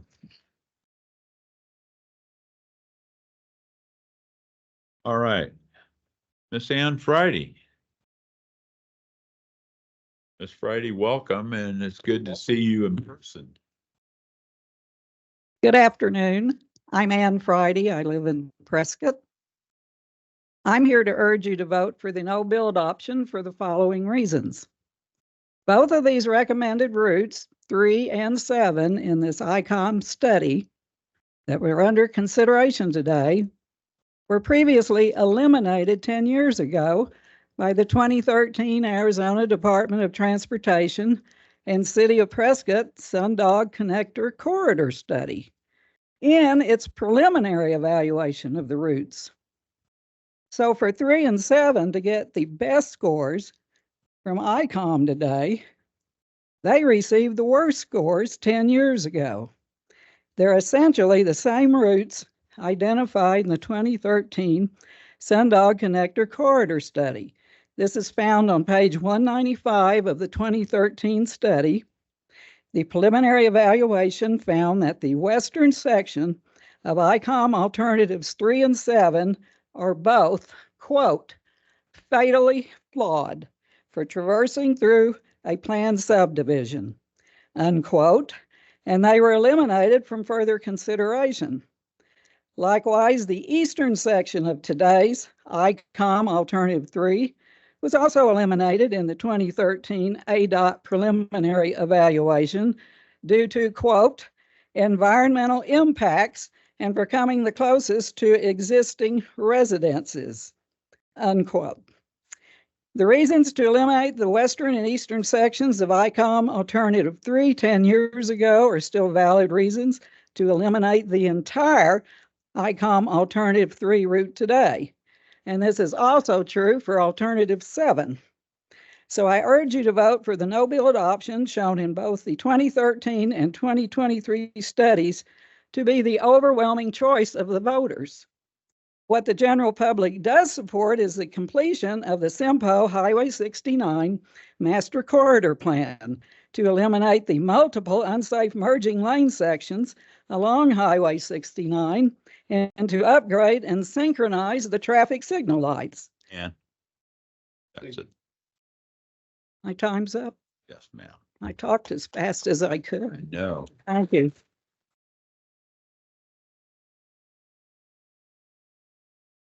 Okay, if I could ask for, looks like Bill Williams. Bill Williams?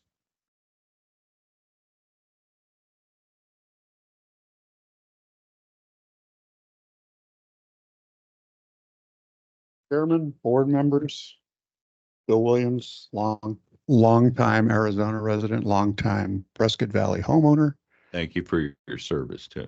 proud to serve, still the best country. I can't believe the numbers of scars that people are inflicting on Glassford Hill. The connector could be the next one to make deep cuts, as the presenter said. Our beautiful mountain with a fragile ecosystem, many animals, species of birds have been sighted there over time. We've already got thousands of homes being built on the north end of the beautiful mountain. Arizona Game and Fish, of course, still blames high-density housing, along Glassford Hill Road for requiring an evacuation of antelope to southern Arizona. Another insult on the mountain is the housing and hotel development that neighbors dislike. And another odd plan is for a chairlift up the side of Glassford Hill. When is this going to stop, Chairman? But the biggest potential scar on the mountain is the Sundog Connector Highway. I attended a Sundog Connector public meeting. I don't remember a presentation, just guys standing beside large maps. If you don't give thorough presentations, we don't know what to ask. And I learned that because I was the spokesperson for ADOT when we put in the 69-89 interchange, the widening of 69, and the 69 and I-17 junction out by Cordes. At the CYMPO meeting in PV, one board member told me they will never have the $96 million to build the highway, but now it's 151. In any event, we left the meeting ill-informed without stakeholder acceptance. So it doesn't matter if you want to build the road to move traffic quickly between cities. That's an ADOT problem and a solution for ADOT.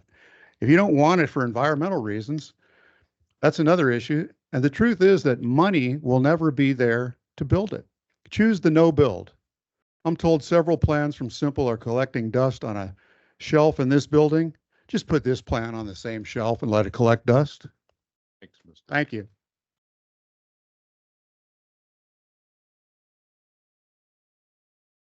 Okay, Larry Springer, I believe.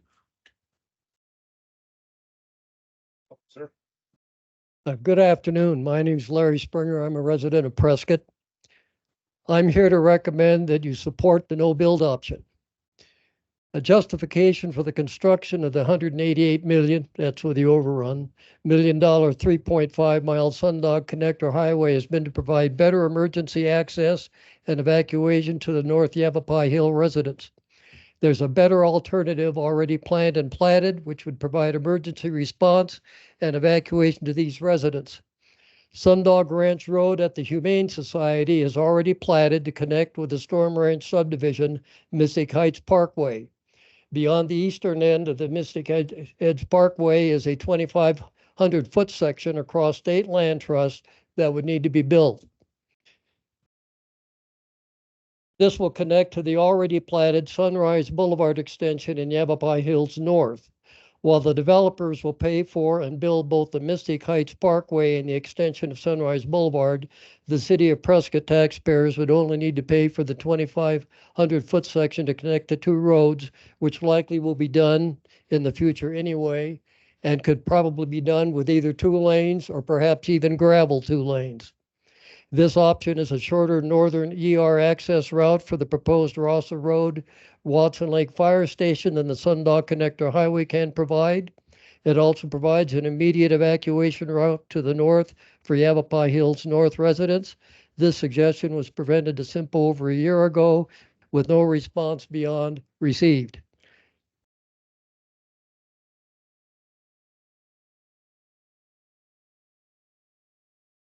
Mike Schumacher. Hi, I'm talking in favor of the road.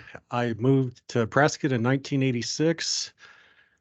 69 was just a 2-lane road with no stoplights. All the roads in Diamond Valley are gravel. And this area is going to keep growing. And I can't understand why people move here, then start complaining about growth. There's a lot of other communities in Arizona to move to with 0 growth. Thank you. Thank you, Mr. Schumacher. One more. Mike Parrish.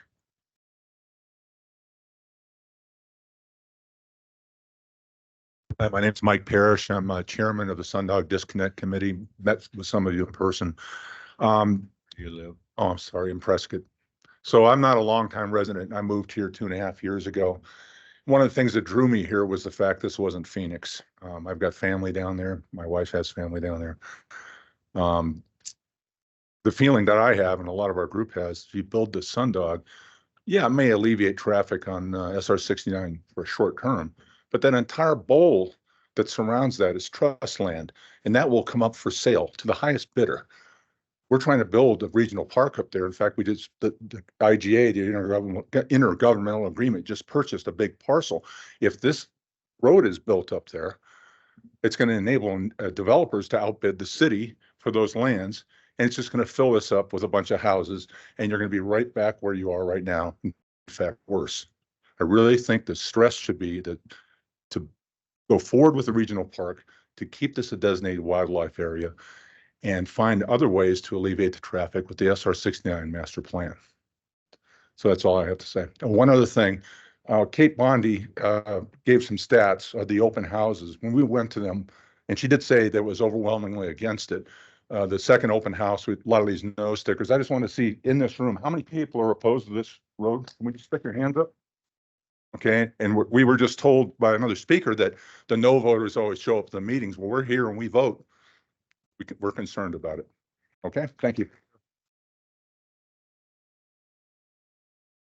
Okay, we're going to take an opportunity here now for the mayor of Prescott Valley and the mayor of Prescott to make their statements in regards to this project. I just got a quick question, Mr. Gallego. Just confirming that the board here, we're just voting to accept the report. That's all we're doing. We're not voting on number 3, number 6, no build, none of that. All we're doing is recognizing these individuals and their work. And if we have any questions, if we were sending it back to them to do some more or not, that's all we're doing, just accepting a report.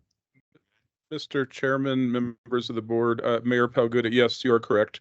Thank you for asking the question. So this completes the planning process that the board unanimously charged CYMPO staff, ultimately hired AECOM to go and do the study 2 years ago. We are bringing the study to completion. It's your action today, consideration to receive it. That's not a statement to build it or not build it. It then goes to any local leadership that may or may want to pick it up in the future. The planning process is done. It's to update and support the efforts that the city of Prescott did in 2013. Just for clarification, the 2013 study was a city of Prescott study using ADOT funding that they had available. CYMPO was a participant in that, but that was a city of Prescott study. So yes, Mayor Palguda, this is only to receive the planning study. Gotcha. I appreciate y'all coming out, though. You get to say your piece, but just know that the tractors are not warming up at the base of Glassford Hill, and we don't have to make a phone call to turn them off. We're just accepting the report today, everyone. Mayor Good. Thank you, Mr. Chairman. I think my position on this has been communicated pretty effectively over the last year or two. I'm of the opinion that until we get the ADOT widening of 69 in front of Frontier Village, and we have a chance to actually see the benefits of that widening, along with the raised median that they intend to put in there to eliminate some of these head-on collisions that are so damaging and cause the road to be shut down for long periods of time. We've only been waiting for 11 years. So I think we're getting close to at least having that project begin. And until we have a chance to evaluate the effectiveness of it, I think moving forward with any kind of a decision to build or no build is a little premature. However, I always am of the opinion of applying the Latin term cui bono. Who benefits? Who benefits from these potential builds? And it's pretty clear that the developer in Yavapai Hills Unit 9 and the Storm Ranch developer would be the primary beneficiaries. The detriment would be to our taxpayers in the city of Prescott. To have them obligated for a $68 million segment, so the developers could potentially benefit with some very marginal benefits, although emergency access and evacuation is legitimate to be concerned about. But even when you look at the travel time projections on here, during peak hours, you're going to save a half a minute? A half a minute, really? For this cost? I mean, it's beyond ludicrous. So I would, at least from the benefits and the conclusions from this meeting and this study, it's clear to me that the vast majority of the people affected agree with the no build option, and I agree with them.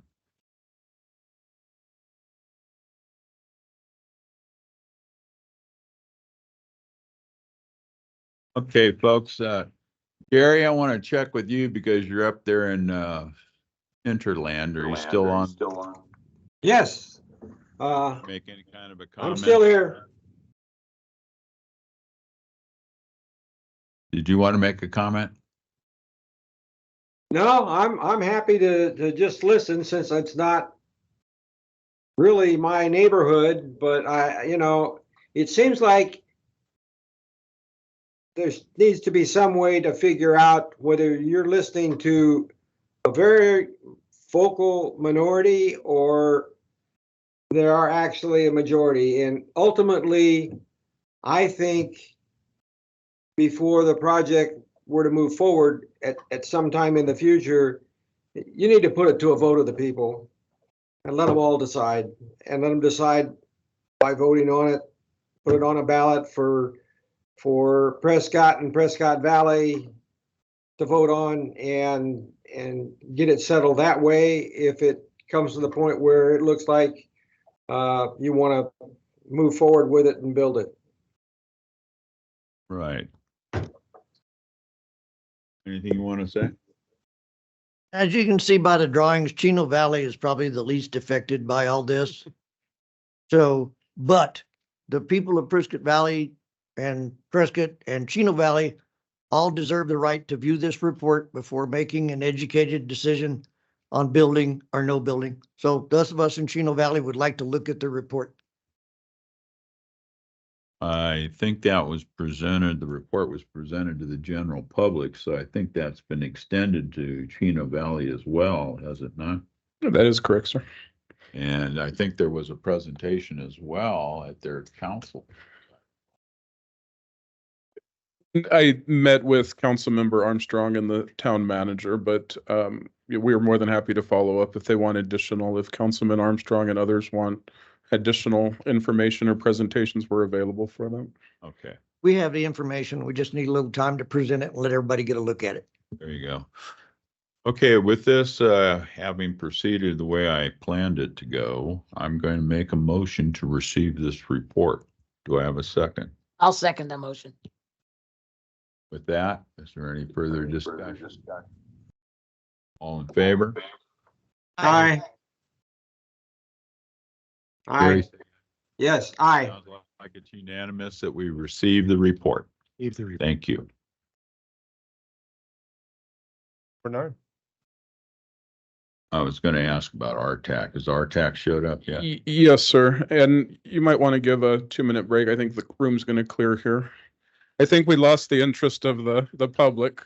Thank you for all of you to come today. Thank you very much.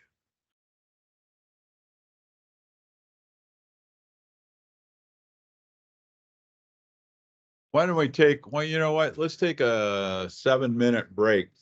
Okay? Use the restroom.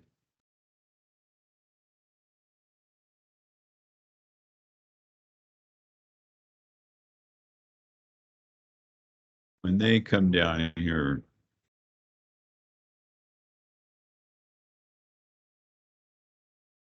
Dude. IT guy. IT guy, what's your name? Jimmy, thank you for all your help. Really? Yeah, I just made that up. We call him something. Oh. okay. RTAC is on the line. Well, the room is muted, sir. They can't. All right. Kevin, can you hear us? I can hear you. This is Gary. Hey, Gary. You're not muted. Right, good. Thank you, Gary. Kevin, can you please unmute yourself? He is there. He texted me. He's ready.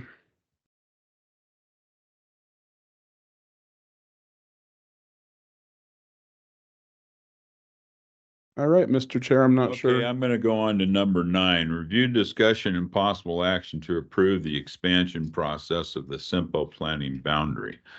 Actually, sir, we need to go back to number 7, if you will. We do have Vamshi online. He did fix his flat tire, and he is available for you.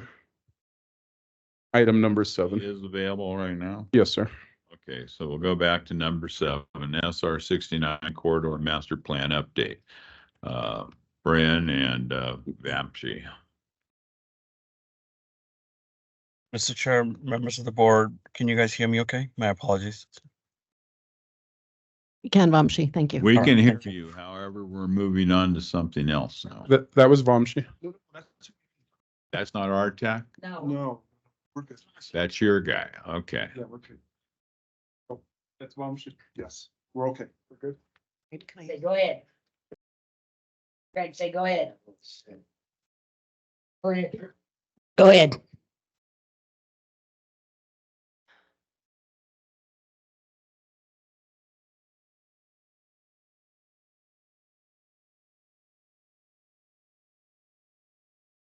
Mr. Chair, members of the Executive Board. I'm here to introduce the SR 69 Corridor Master Plan update. This plan has been underway since early 2023. We are joined by our consultant partners, Kittleson and Associates. Vamshi Yelaseti is on the line to deliver the presentation. He had hoped to be here, but he experienced some car difficulties on the way up on I-17, so he's been navigating that while we've been navigating other things. This plan is, as you might guess, heavy on data collection, traffic modeling, and technical analysis. The SR 69 survey and webpage on CYMPO.org are live. We encourage all of you, if you haven't already, to grab one of these cards, use the QR code, or just simply go to CYMPO.org/SR69, and please deposit your comments there about your experience on SR69. We have begun specific outreach to corridor businesses. We want to know their thoughts about how traffic is circulating and how their businesses are either struggling or benefiting from those facilities.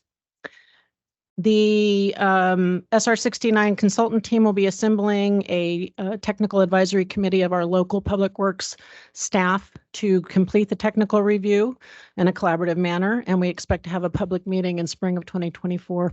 So that'll be coming up here soon. With that, I'd like to turn it over to Vamshi, and I will be helping him with a slide advancement. So Vamshi, if you would just let me know when you want the slide advanced. Bryn, one question. Do you have an idea where this public meeting will be? We have not yet determined the location or the date. We did have a slight delay in data collection due to some of the data was COVID influenced because travel on Highway 69 didn't look the same during those years. So we did have to pause slightly to recollect some of the data using current year activity. So for the folks at home, the 69 corridor study, where does it start? Where does it end? It starts in Dewey Humboldt and it ends in Prescott. And Vamshi's going to go into great detail on this 17.4 mile corridor. It's been divided into 9 segments. They're looking at potential safety improvements, capacity improvements, and other things that will just help the flow of traffic on 69, which is a high priority, of course. If we change the boundaries of CYMPO, will that change the length of the study to all the way to Cordis, possibly? Chairman Brown, members of the board, depending on the board's action regarding the expansion, it could incorporate the balance of SR 69 all the way to I-17, but that is yet to be determined by your action. Thank you. Thank you. Vamshi, with that, I'll turn it over to you. Thank you, Bryn.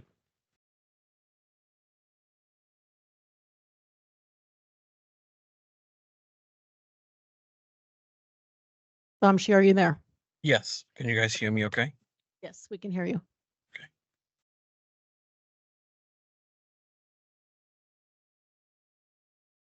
There you go. Again, Mr. Chair, members of the board, I deeply apologize for not being there in person, unexpected car issues, but I'm glad I'm able to present remotely as well, but would be happy to answer any questions now or later if I'm not able to do so, if anything happens as I'm presenting. Okay. Next slide. Okay.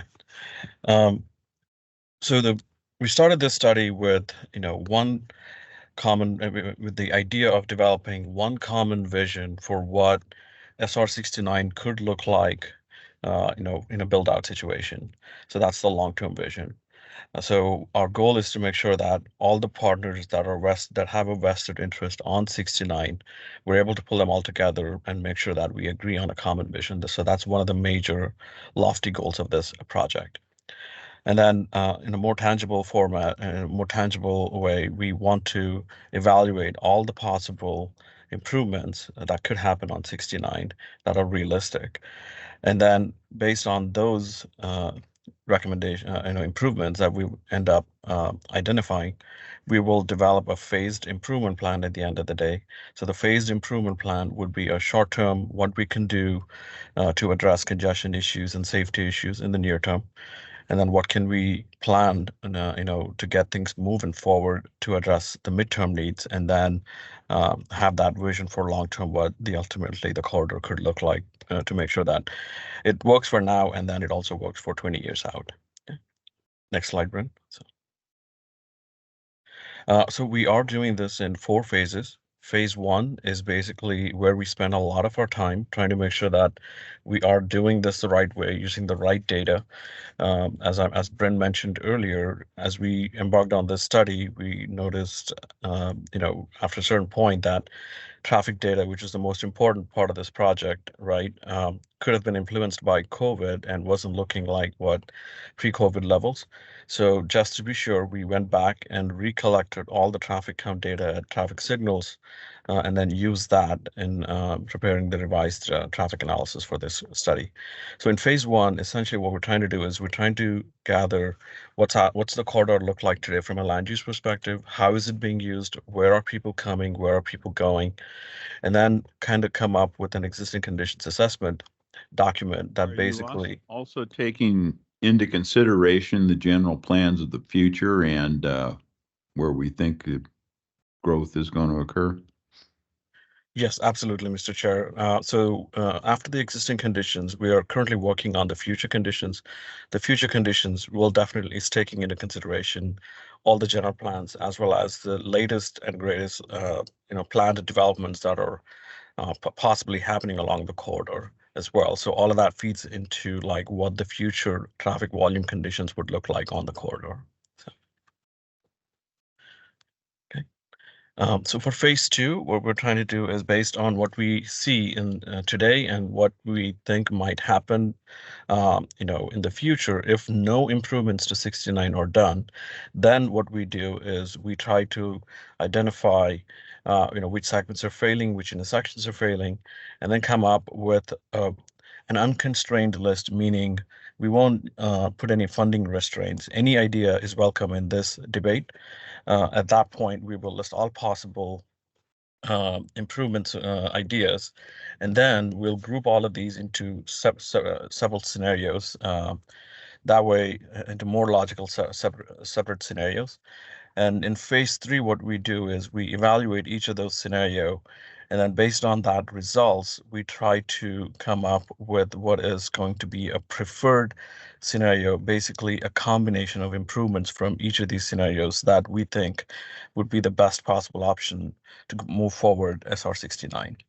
So that preferred scenario, we would review that with a fatal flaw, environmental and cultural resources type of a review from a constructability standpoint as well. And then if everything checks out, then we move into phase 4, where we then look at, okay, what of this improvements, what can we do near term, what can we do midterm, and then what can we do in the long term? And that basically kind of forms our implementation plan. And as part of this as well, we will create a specific action plan that the CYMPO and the stakeholders of the corridor could take it and move forward after that. As part of this, one of the most important thing is we have 2 phases of community engagement. One phase, like Brent said, is currently ongoing. So we have a survey out there. So the purpose of this phase of the survey is to get the public's feedback on what they see as the issues happening today along 69, and then what, if any, ideas they have to solve the problems along 69. In phase 2, once we have a draft preferred alternative set of improvements, we will go back to the public in phase 2 and then present those results and then seek input if this aligns with what they're expecting to do on 69. So those are the two phases of engagement. And then once they're finished, then we'll wrap up the plan. Okay. I know that was a lot. I'll just take a quick pause here to answer any questions. What area now? From beginning of where to where? Bryn, can you go to the next slide? That should address that question. Yeah. Yes. So, Mr. Chair, our corridor starts on the west end from SR 89, and then it ends on the east side at the town of Dewey Humboldt town limits. Was that the question, right? So the first phase is actually a project that's been out there for a long time that ADOT has not completed yet, correct? In front of Frontier Village. Oh, that widening project is what I assume you're referring to, Mr. Chair. Yeah, that's, I believe, Vinny, Brent, correct me if I'm wrong, that's moving forward as planned. I believe we are taking that improvement into consideration, that it will be done. And then we are trying to identify what else is going to be needed along that corridor. Well, it's my understanding, and correct me if I'm wrong, but the mayor is sitting here shaking his head yes, and I would assume that the plan was originally for the widening to go to 6 lanes starting at Frontier Village and moving up all the way up to Prescott Lakes section. And proceed from there is what you're reporting, is what I thought it was supposed to be. Mr. Chair, members of the board, that is correct. And that, Mr. Chair, that is in segment 1. That project is located in there. I'm sorry, segment 2, sorry. So it is going to be a part of this study as Yes, sir. well? Yes, that'll be reflected. Why would we do that if we've already decided what we're going to do?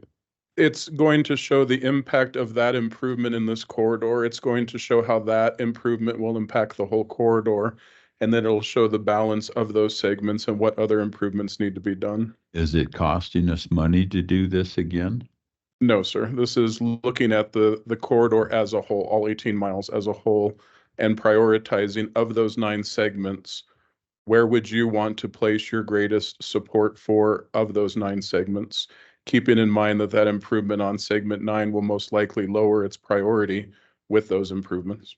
Okay, let me ask a question now. The end then is going to stop, you said, in Dewey Humboldt. The question is, where in Dewey Humboldt? Is it going beyond the light that is there at that one intersection, or is it up the side of, a mile away up the side of the hill? Mr. Chair, we're taking it to the boundary of Dewey Humboldt at 69. So that's the complete part that's within the central Yavapai planning area. For now. Yes, sir. Okay, thank you. You're welcome. Sorry for the interruption, Tim. I have a question, Mr. Chairman. What is your estimate for the all of these phases to be completed over your planning study period?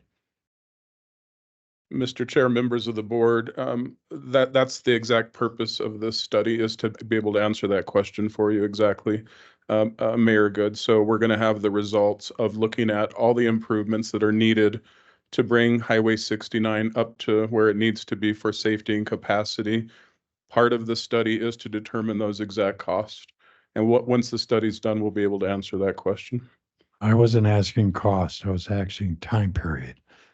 How long do you think that this study for all the phases will take to be completed? Oh, the study itself. Vamshi, where are we in the study process? When do you estimate completion? Sorry about that. So we're right now in the future conditions phase, and we have just started looking at the potential improvements. So we are thinking in the next 6 to 8 months is when we will have this study in a pretty good shape, where we'll be able to present some results to you. With the so about 8 to 9 months is where I would say we'll have this project completed, the planning study. Thank you. Vamshi, go ahead. I'm still waiting for the screen to load up, Brent. So sorry. Yes. So again, I'm probably preaching to the choir, but as you all know, this corridor, 18 miles to 17.4 miles of 869, kind of traverses, different land use characteristics. The people who use the corridor are different, and then it changes quite a bit from segment to segment. So what we ended up doing was to make sure that we are identifying the right improvements at the right places. We split this corridor into 9 different segments. As you can see on the map, it starts on the Prescott end. The first segment goes up to Yavpe. The second one extends up to Prescott Lakes Parkway, so on. And we chose these segments or broke these segments down by looking at the change uses, and we see a change in characteristics of the highway, and then also looking at the surrounding, context and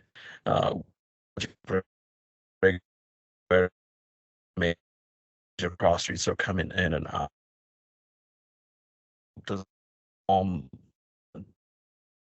We're losing you if you're driving. 9 segments. That's so it was pretty solid.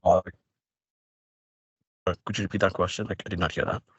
You're breaking up, Vamshi. I don't know if you've changed something on your end, but you're starting to break up in your communication. Is it better now? You can try it. Sure.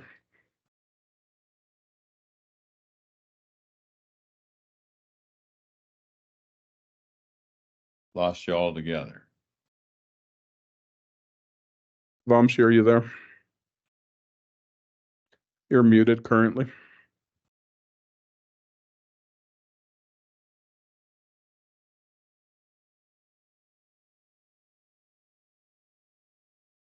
Vamshi, if you can hear us, you're still muted on the screen.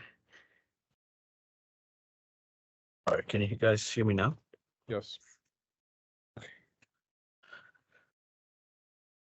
Take that back. Mr. Chair, sorry.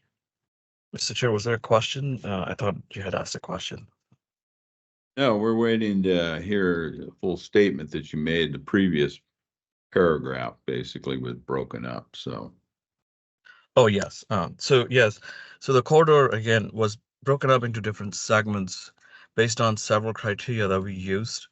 And that's the reason why you see these segments are not all equal.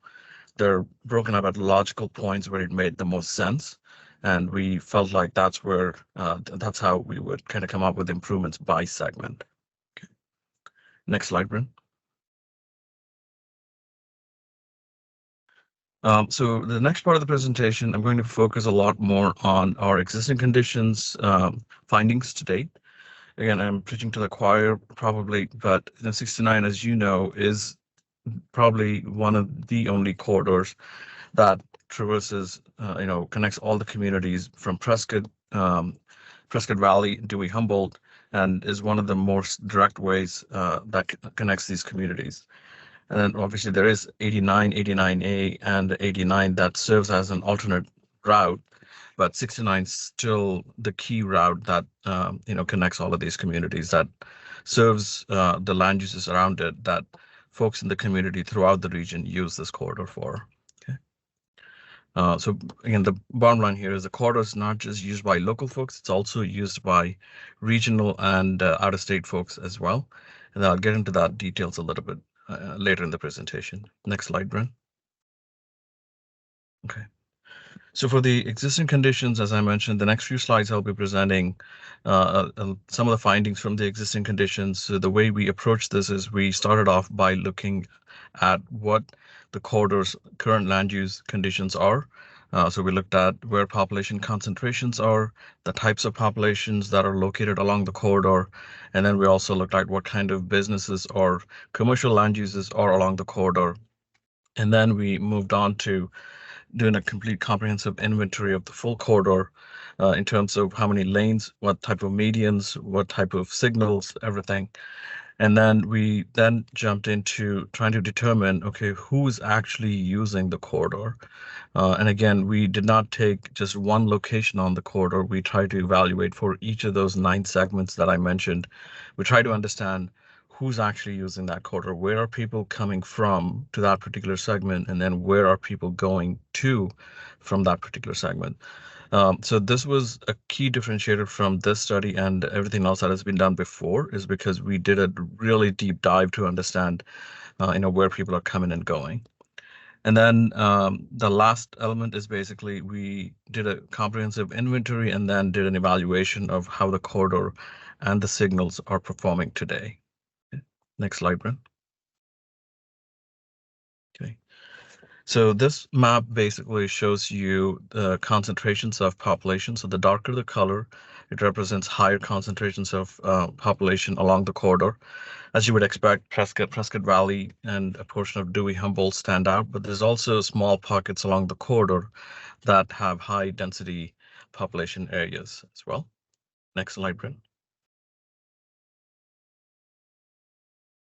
And then we also looked at commercial uses and residential uses along the corridor. So we compile land use plans from each of the jurisdiction to understand how the corridor is functioning from a land use perspective. And then again, the point I want to make here is that, 69 will, provides access to some of the big,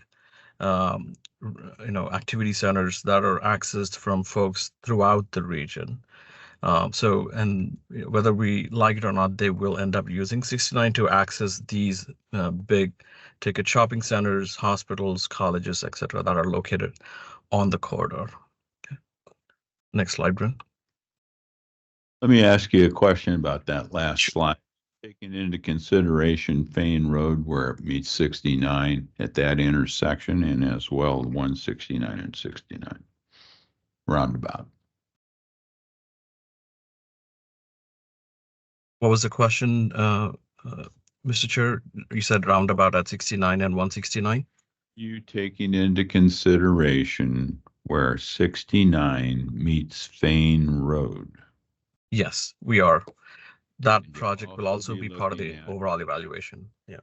And you'll be looking at the intersection of 169 and 69 because that's supposed to be a roundabout, correct? Yes, we are. Thank you. Thank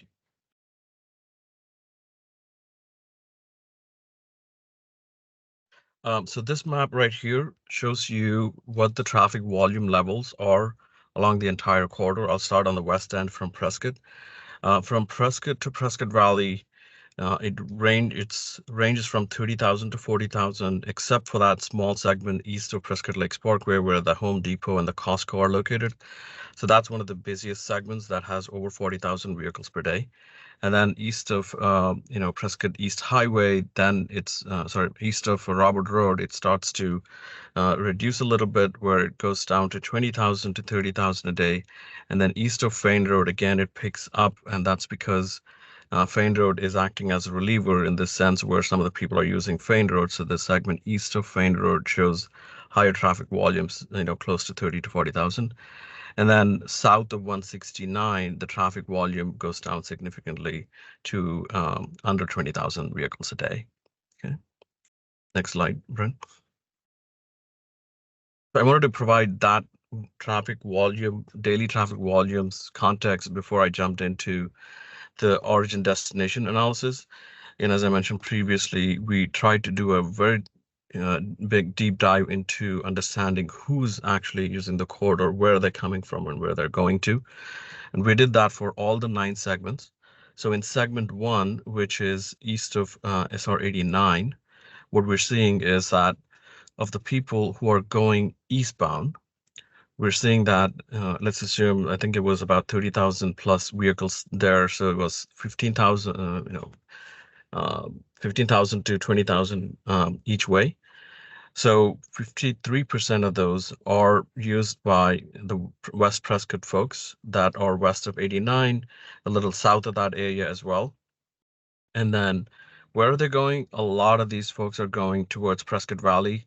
So that's 34% going to North Prescott Valley, that's north of 69, and then 13% are going to the south of 69.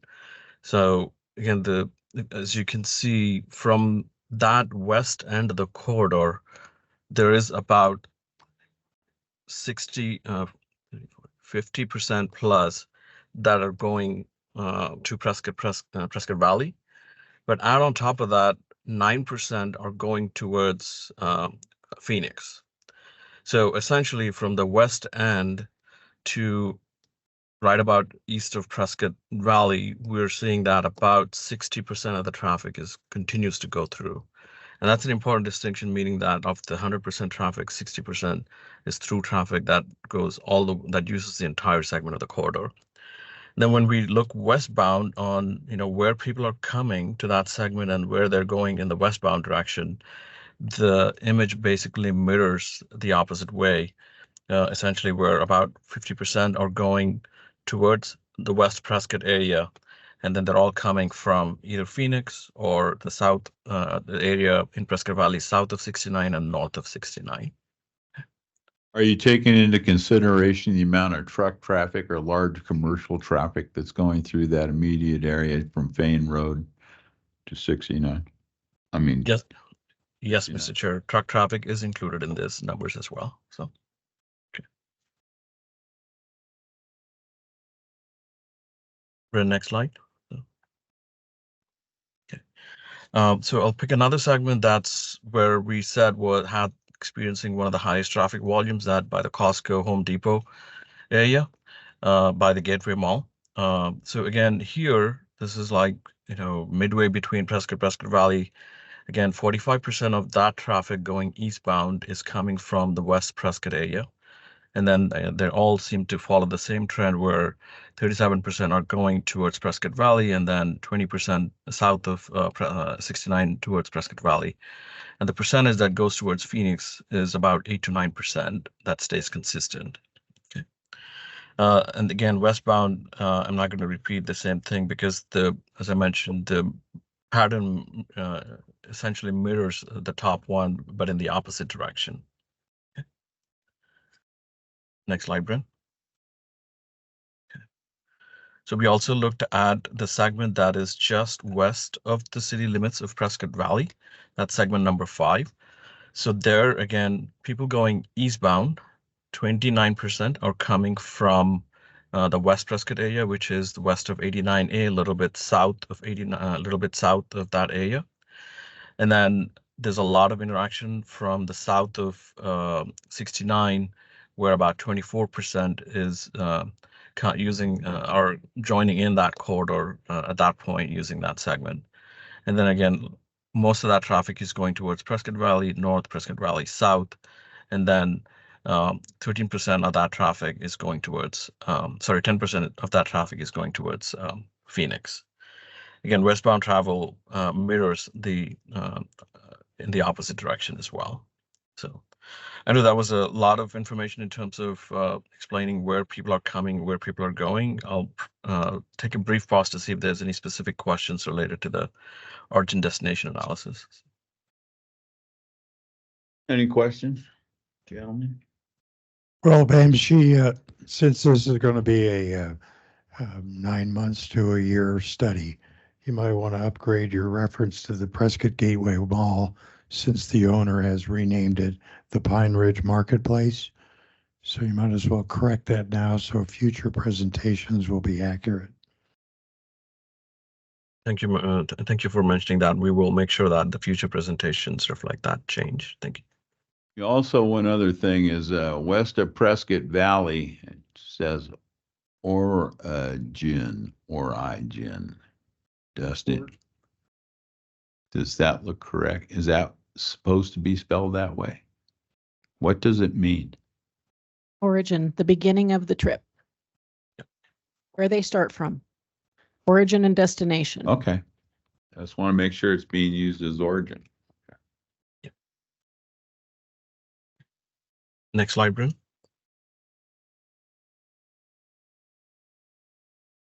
So as I mentioned, we did a full inventory of the corridor, 18 miles.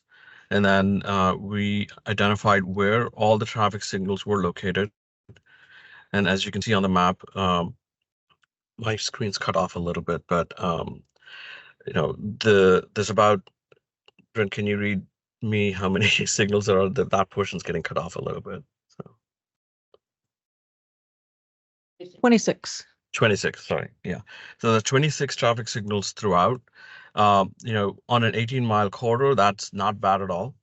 But when you dig a little bit deeper, there are few segments like segment 2 and then segments 5 and 6 who have a little bit denser concentration of these traffic signals. So segment 2 has 4 signals in about 2/3 of a mile.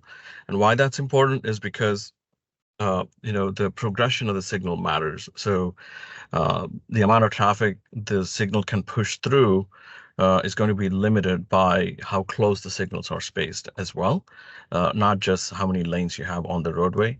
So that is one aspect that we will be looking at is, are there ways we can make these signals efficient while also looking at widening options for the roadway?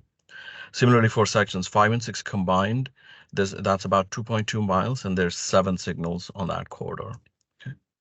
So basically meaning that these act as bottlenecks, and if there's ways we can improve the efficiency of the signals, then we will be looking at it. Okay. Next slide, Brent. Then we inventory the number of lanes or number of travel lanes through lanes along each of these segments.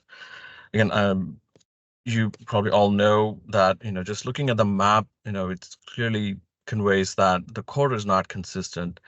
On the west end, you start with 6 lanes. As you move towards the east, it drops to 4 and then picks back up and then drops again. So this inconsistency, what that basically causes again is it creates choke points or bottlenecks that eventually impact the actual capacity the roadway can actually handle. So this is one that we will be looking at is how to best make this corridor consistent as much as possible from the number of lanes perspective. Okay. Next slide, Brent. So this one here shows, again, medians along the corridor.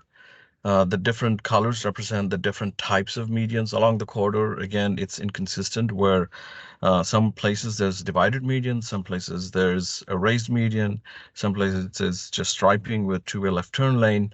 In some cases, there's no median at all.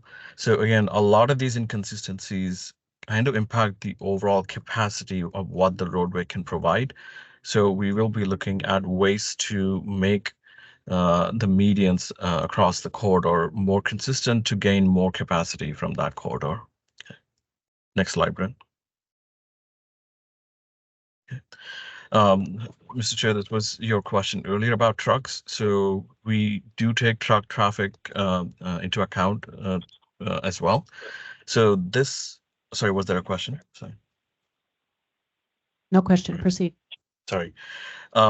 So we do take truck traffic into consideration. We also look at to see trucks use a measure called travel time reliability. So what that basically means is if it's supposed to take 20 minutes to travel the entire corridor, and maybe there is a 5-minute where the trucks are willing to say, okay, I can put up with the 5-minute congestion as long as it is consistent. So if your travel time for a truck is between 20 to 25, let's say, and it's consistent, then it's considered a reliable corridor. But if it's very inconsistent where it takes you one day longer, one day lesser, then that becomes an unreliable corridor. So from a truck's perspective, there's a few segments in here, especially west of Prescott Valley, that start to show up as unreliable at this point based on the current configuration for truck travel. Okay. Next slide, Brent. I think you went backwards. So we also did an assessment of the safety conditions along the corridor. There's about 1,650 crashes that happened in the past 15 years. Brennan, I can't read the number of fatals. Can you read that? Sorry. 12 fatals. 12. 12, yeah. There's 12 fatals along that corridor. 4 of them were ped and bike crashes. And then the Northern Arizona Council of Governments is leading, along with CYMPO and Metro Plan, a traffic safety plan, strategic safety plan for the entire region. And they have identified two segments on 69, Prescott East Highway to, Brent, can you read that first segment? I can't read half of it. Prescott East Highway to Robert Road. Robert Road, okay. And then Second. Prescott Lakes Parkway to Walker Road. So those two segments have been identified as high crash segments. Again, those are safety is also an important part of our evaluation, not just capacity and mobility. So we will also be identifying what kind of safety improvements would be needed to make sure that we're addressing crashes along the corridor as well. Okay. Next slide. Also, we are taking a multimodal approach in terms of what's existing out there in terms of walking and biking facilities and transit facilities. So the map that you're seeing right now is an inventory of what's there today. In the more recent analysis that we've done, we've identified gaps in these network. So what we will also end up doing is, as we develop the master plan for the corridor on like what the full cross section would need to look like from the west end to towards Dewey Humboldt, we will be looking at if are there opportunities to provide walking and biking facilities, especially along the activity centers or the commercial land uses along the corridor. So those we would be trying to balance capacity in terms of vehicle capacity and the multimodal improvements as well, trying to see what can we do best in terms of a fit for the entire corridor. So that, in a sense, is kind of where we are. Next slide, Brent. So our next steps basically are here I say we're evaluate impacts of future growth, but we're already at the tail end of this on our end, where we already looked at the future land uses, determined what the future impacts are, what the future land uses, what kind of impact they would have on the traffic volumes along that corridor. And then we just barely kicked off the second one, which is basically evaluating potential improvement alternatives. So as a team, we're getting together to identify everything that could be looked at as an option for improvement on the corridor. So you would include in that evaluation, obviously, whether we would have bicycle lane or not, correct? Yes, we will. Correct. And then basically, we would come up with that action plan that I was talking about that provides a phased list of projects to move forward to accomplish the vision that we set forth for the 69 corridor. Next slide, Brent. As Brent mentioned, we are in the midst of the phase 1 of the public outreach. And I just want to throw a shout out to the public and you all folks there to please take some time to go through the website. It's a cympo.org/SR69.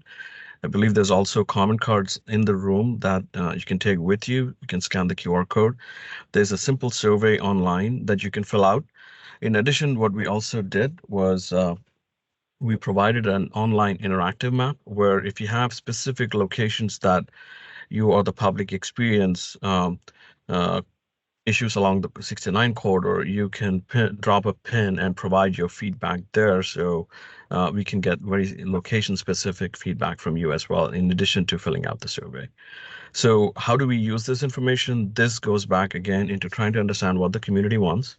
And then that helps us figure out, what the corridor improvement should look like. Okay. Would you welcome information and or opinion coming from folks in Chino Valley and Paulden? Absolutely, yes. Everyone's welcome. So that's why we did not limit this survey to folks around the corridor. It's open to everyone within the region.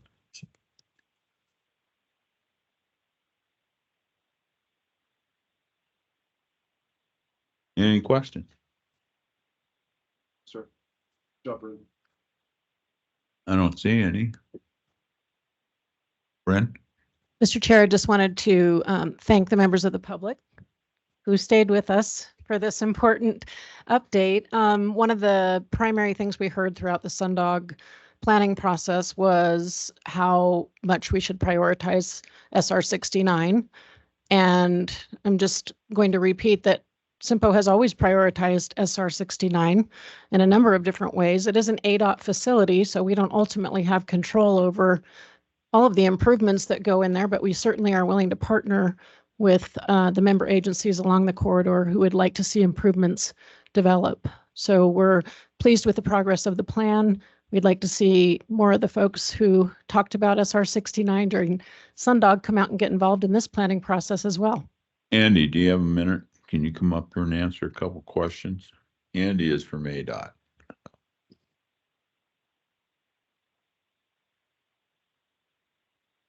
So Andy, if they produce this report, are we going to use this in the future? I say we, is that going to be ADOT? That would be the plan, yes. Okay, so you're fully support this. Oh, yes, we're supportive of this planning Okay. process, absolutely. And so to accomplish this from start to finish, how much time are we talking about? To actually accomplish the improvements once they're done, I cannot give you a timeline on that. Billion years. So I just want to make sure if we're doing this plan and we're paying for it, at least we're doing it with somebody else's money than the taxpayers here in this county.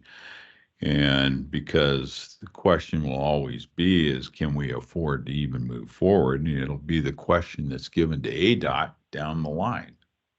We've always used all of the plans that have been developed with CYMPO in coordination with our corridor profile studies, our road safety analysis studies, as a method of trying to plan projects for the future. Any other question? Gary, any questions for you? Looks like Gary. No questions, Greg. Thank you. Vamshi, did you have anything else to add to close it out? No, Brent, again, Mr. Chair, members of the board, I apologize that I wasn't there in person, but Brent has my contact information if you guys need, if you have any further questions after this meeting as well. Thank you so much. Thank you, Thank Vamshi. you. Thank you very much. Mr. Chair, one last time, we think we've solved the Kevin Adam problem, but I thought that the last 5 times. So if you'd like to try one last time. Kevin, can you hear us? Yes, hello, can you hear me? Yes. Go ahead. Terrific. So my wife talks about that Kevin Adam problem too. So yeah, a lot of that trying to get solved right now. But I know it's late, and I will try to give you a very brief, concise report. We are at the halfway mark of the session. So basically, the House has completed work on all the House bills. The Senate has done the same. They had what's called crossover week last week, where now going forward, the Senate will start to consider all of those bills that passed out of the House, and the House will do the same with the Senate bills.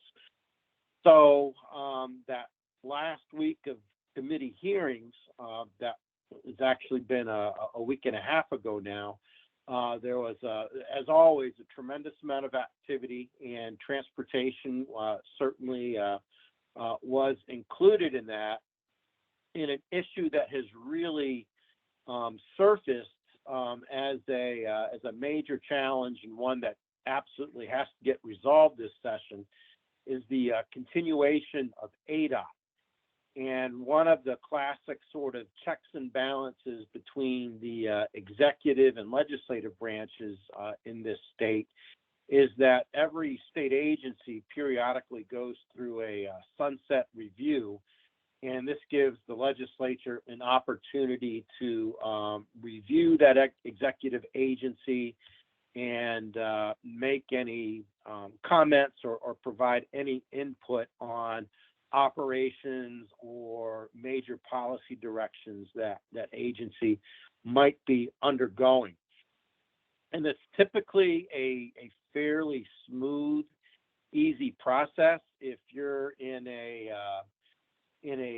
type of setting where one party controls everything.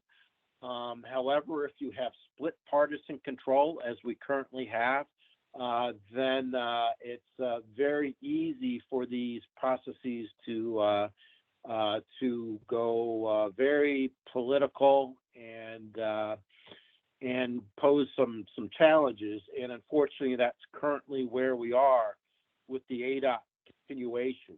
So the sunset review happened just before session. And as a result of that, the House and the Senate both introduced bills to continue ADOT going forward. I believe that current expiration is this summer. So there is some urgency associated with this. In the House, in the House Transportation Committee, they passed their version of the bill, which was for an 8-year continuation, which is the status quo. That is currently what ADOT is operating under. And it was also a clean continuation. So there weren't any mandates, requirements, restrictions placed on ADOT in that House version. We took a very much different turn in the Senate, where the Senate Transportation Committee, their introduced version of their bill only called for a 4-year continuation. And in the Senate Transportation Committee a week and a half ago, they actually amended that down from 4 to 2 years. And then on top of that, they put on a whole host of restrictions and prohibitions and mandates, everything from restricting ADOT from participating in developing or planning commuter rail between Phoenix and Tucson, prohibitions on planning or being a part of any greenhouse gas or carbon reduction programs or planning, and also any reduction in vehicle lane miles on the state highway system. And regardless of how you may feel about any of these specific prohibitions or restrictions, the bottom line is that many of them occur in order for ADOT to remain eligible to use the federal funding that is often associated with many of these federal requirements. And this gets back to the sort of the broader question of the underinvestment in the infrastructure. You know, the state hasn't increased revenues or modernized the revenue streams in over 30 years. And one of the results of that is that if you look at the state's highway construction program, it is virtually completely utilizing federal funding for the state highway construction dollars. And if you're going to have that heavy of a dependence, and if you're going to use federal funding, you're going to have to comply or adhere to the federal requirements that are attached to the use of that funding. So if you want to be that prescriptive with ADOT, I hope that you're willing to kick in and provide some alternative revenue sources for them to program state highway system. And unfortunately, that's I don't think that's going to happen anytime soon. And so the reality is that we can't tie the hands of ADOT in their efforts to put forward the highway program and to continue to use the federal funding that we've become heavily dependent on. And so on Monday, the RTAC board did approve a letter to the governor as well as legislators supporting an 8-year clean continuation of the agency. And so we are very hopeful that that will occur. I think this is an issue that's going to have to be resolved at the leadership level, but one that's incredibly important for them to do so. So we'll continue to sort of press that issue. I think the other big legislative issue is the budget. We continue to see pessimistic revenue collection numbers.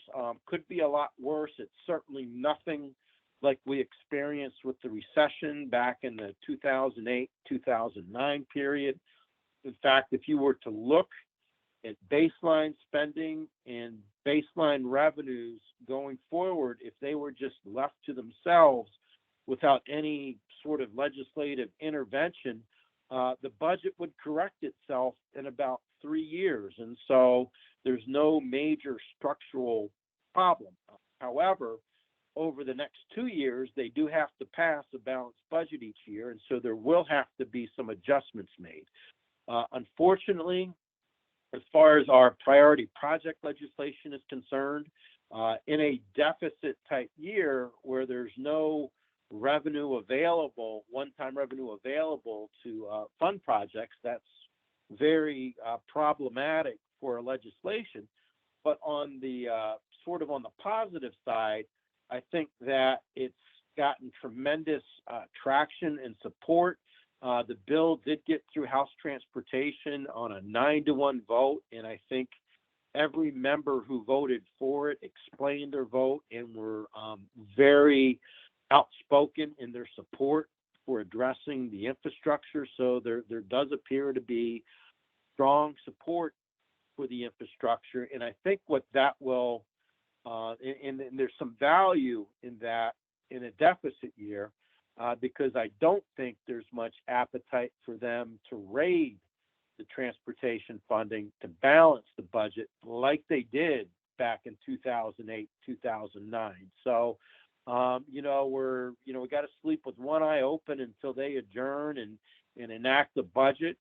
But there's going to be a lot of opposition to any sort of perforating to balance the budget. So I guess that's the positive on that aspect. So with that, happy to answer any questions. Kevin, first question I have is, do you see individual bills being passed to address transportation, or is this as a package to ADOT? Mr. Chair, as far as the expenditures go, spending, if we're talking about funding for new projects, that always has to be included in the budget bills. Now, the one area that would have some impact that is a standalone bill is House Bill 2866, which was introduced very late in the session and is still alive, made it out of committee, and I think is ready for a final vote in the House. And what that would do is assess a $135 annual fee for alternative fuel vehicles that can't run on gas or diesel. So, hybrids wouldn't be included, but all other alternative vehicles would be. And so at least on the revenue side, there is legislation to increase the revenues that are dedicated to transportation. Any questions for Kevin? I don't see any. Thank you, Kevin. Thank you. Okay. View and discussion and possible action to approve the expansion process. Approve the expansion process of the CYMPO planning boundary.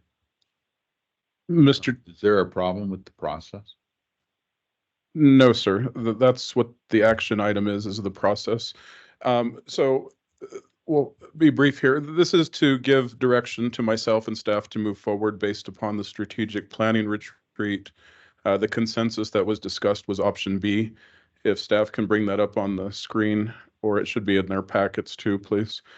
Option B again is all of Yavapai County excluding the Verde Valley. So that would be all of western and southern Yavapai County, in conjunction working with Northern Arizona Council of Governments, which currently operates that area for transportation planning purposes. As I discussed at the retreat, in some ways there's some land sticker shock here because it is a large area, But when you look at the work that we do from a regional transportation, our focus will be on the major transportation networks such as the I-40 and 89. So again, this is just a simple action item to give me direction to work with Federal Highways and the Arizona Department of Transportation, ultimately the governor's office, to be able to sign off on this. That's what the action item is, sir. Well, the only question I have for you is, moving forward, do you already have a plan how you're going to approach this one way or another? Because it'll be the same for any of these different designations that we make, either A, B, or C. Yes, Mr. Chair, we do have, once you have the action, then I'll formally meet with Federal Highways, who again will endorse your desire as a regional body. And it'll be that regional body that'll then move forward to the governor's signature to support this change in our planning boundary, along with the support of NACOG, who's currently covering this area. Include handing off from NACOG to us for the financial side of it. Yes, sir. That'll be a part of it, is those additional funds that cover this area. The planning funds will then be transferred to CYMPO, sir. Okay, can you give us a written report and or a piece of paper or something with that process so we'll see what that's going to involve? I would be happy to follow up in this meeting to outline some of those benchmarks that we'll be meeting with. Essentially, though, it'll be the major decision makers of Federal Highway Administration, Federal Transit Administration, Arizona Department of Transportation. Those are the three primary voices in this ultimate decision. Well, obviously, it's also the governor's office. Yes, sir. Okay. All right. With that, I'm going to move to approve the expansion of the process of CYMPO for having our planning boundaries moved following the discussion we had in regards to item B. Option B. Option B, I'll second it. seconded by Mr. Palguda. Any further discussion, questions? Nope. All in favor? Aye. Aye. Aye. How long do you think this is going to take, Vinny, to get back to us on this? Good question, Mr. Chairman, members of the board. I would hope to be able to have it within the year.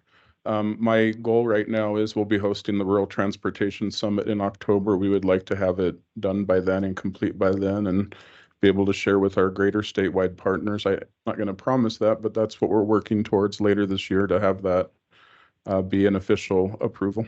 Well, that's about 7.5, 8 months away. Yes, so, Andy, do you have any part of this in regards to this expansion? Do your office have anything to do with it? No. It's above Andy's pay grade. Yeah. Just by a few rungs. Okay, moving on. Review and discussion and possible action to approve the professional service agreement with Kimberly Horn for the 2050 Regional Transportation Plan. First question, Brent, is do we have to do this? We have to do this, Mr. Chair. The federal government mandates that we update this plan every 5 years. Gotcha. That's good enough. Okay. So in review, Mr. Chair, members of the board, last fall, we brought to you our draft scope of work for the Long Range Transportation Plan. Those of you that have been with the CYMPO board for a while are very familiar with this body of work. This is very, very much the Bible of transportation that we work off of in the Central Yavapai region. So every 5 years, we commence with a procurement process to obtain a consulting team, and we have to submit an updated plan to the FHWA to prove that we did complete the update according to federal requirements. The plan does inform every single initiative that CYMPO works on, whether it's roadway planning, multimodal transit initiatives, education such as distracted driving. It takes into account all development data and approvals for master plans, whether they're being built or they're planned for the future. We connect with all of your development teams to ensure that we have the most recent data backdrop for the plan to proceed. So with that said, you approved a scope of work last fall. We posted an RFP in mid-November. Somewhat cruelly, we had it due on January 5th, but we did have one submittal. And I will say that that is a little bit unusual in our realm. I think that there is a lot of federal funding out there right now, and a lot of the consulting teams that we work with are extremely busy. And there's a lot of planning going on. With that one submittal, we convened a scoring and review committee. That committee contained one of our TAC members, one staff member of a member agency, and we had an at-large community member.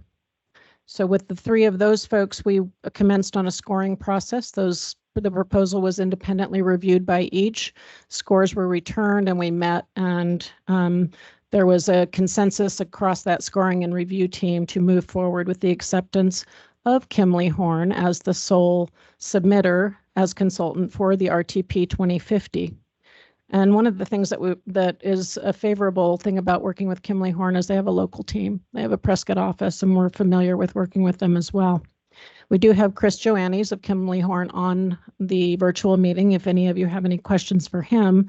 But what we're here for is that back on the 14th, the TAC rendered a recommendation to approve this consultant selection at its meeting, and asked the board to affirm that selection and the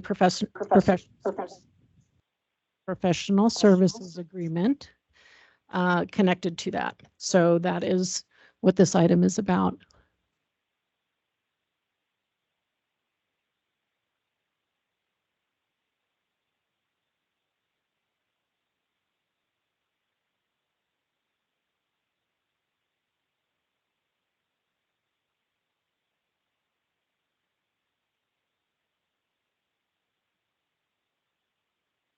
Planning expedition, that's a giant waste. Don't have to respond. Mr. Chair. Anybody else? Do I have a motion? I'll make a motion to approve the professional service agreement with Kimley Horn for the 2050 Regional Transportation Plan. Second. By Mr. Armstrong. All in favor? Aye. Aye. Any opposed? Aye. Sir. Number 11, review, discussion, and possible action to approve amending the 24-25 Unified Planning Work Program, known as the UPWP, and fiscal year 22 to 26 Metropolitan Transportation Improvement Program, MTIP. Mr. Chair, members of the board, thank you very much. So these amendments, just briefly, on page 82 of your packet, it does show a summary of those amendments. All the detailed amendments are also in your packet, but let's just focus on page 82. If you could put that on the screen, please. That shows the one-page summary. Go back a few pages. So as you look at these, it's a one-page summary. So the amendments include page 8 is on the work program is the organizational chart. All right, the organizational chart, which will reflect that Pedro Rodriguez is transferring from the town of Prescott Valley to CYMPO as the transit manager. Again, we've talked about this at the strategic planning retreat. There's the one sheet. Thank you. What Pedro will be coming over to do is to operate the same position. It's just going to be on behalf of the region and the regional work.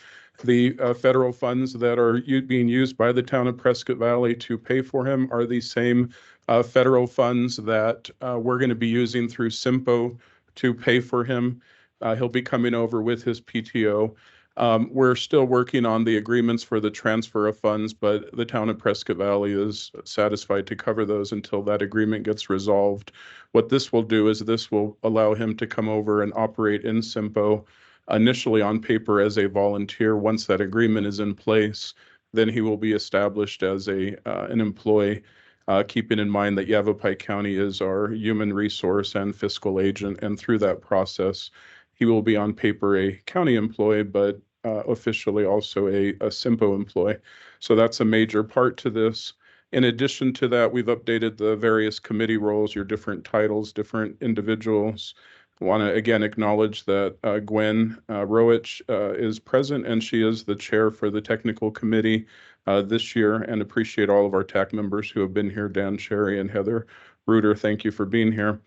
Page 18, please note these are projects for future discussion. There's no commitment to them, but we have been talking about them at the retreat and other things, and we just want to identify them. There is no cost associated with them until you approve them later on, but things that have been discussed are things such as a regional conservation plan.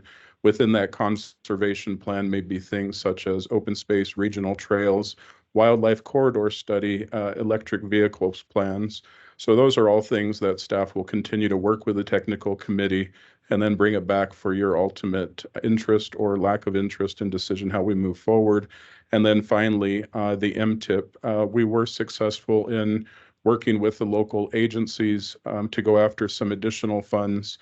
Chino Valley was recently awarded a planning scoping study that'll help with the Peavine Trail in the town of Chino Valley for around 100,000, 103,000. Town of Prescott Valley has been awarded 350,000 for the Prescott Valley Shared Use Path Network, and the city of Prescott was awarded for State 89 Deepwell Ranch Road Multi-Use Path for around 197,000. So all of those were recent grants that were applied for and awarded, and we are required to have that reflected within our TIP and our work program. Happy to take any questions or comments. Mr. Hughes, do you have a comment you wanted to make on that? Okay, so Pedro, you're coming to work for us. Who's taking your place in Prescott Valley? Pedro's irreplaceable.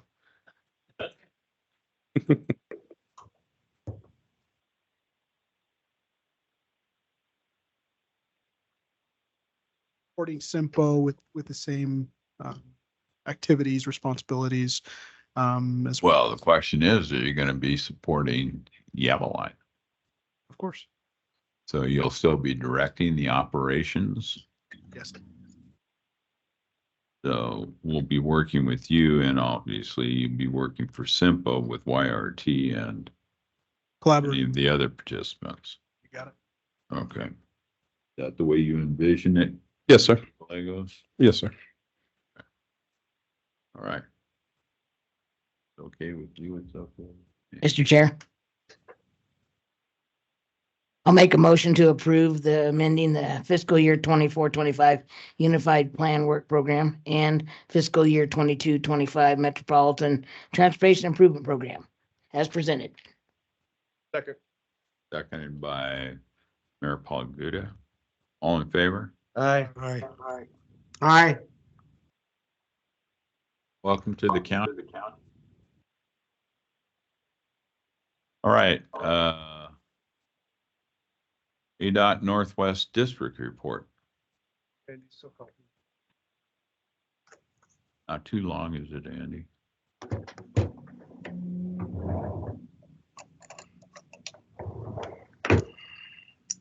One of the projects that we initiated here at the district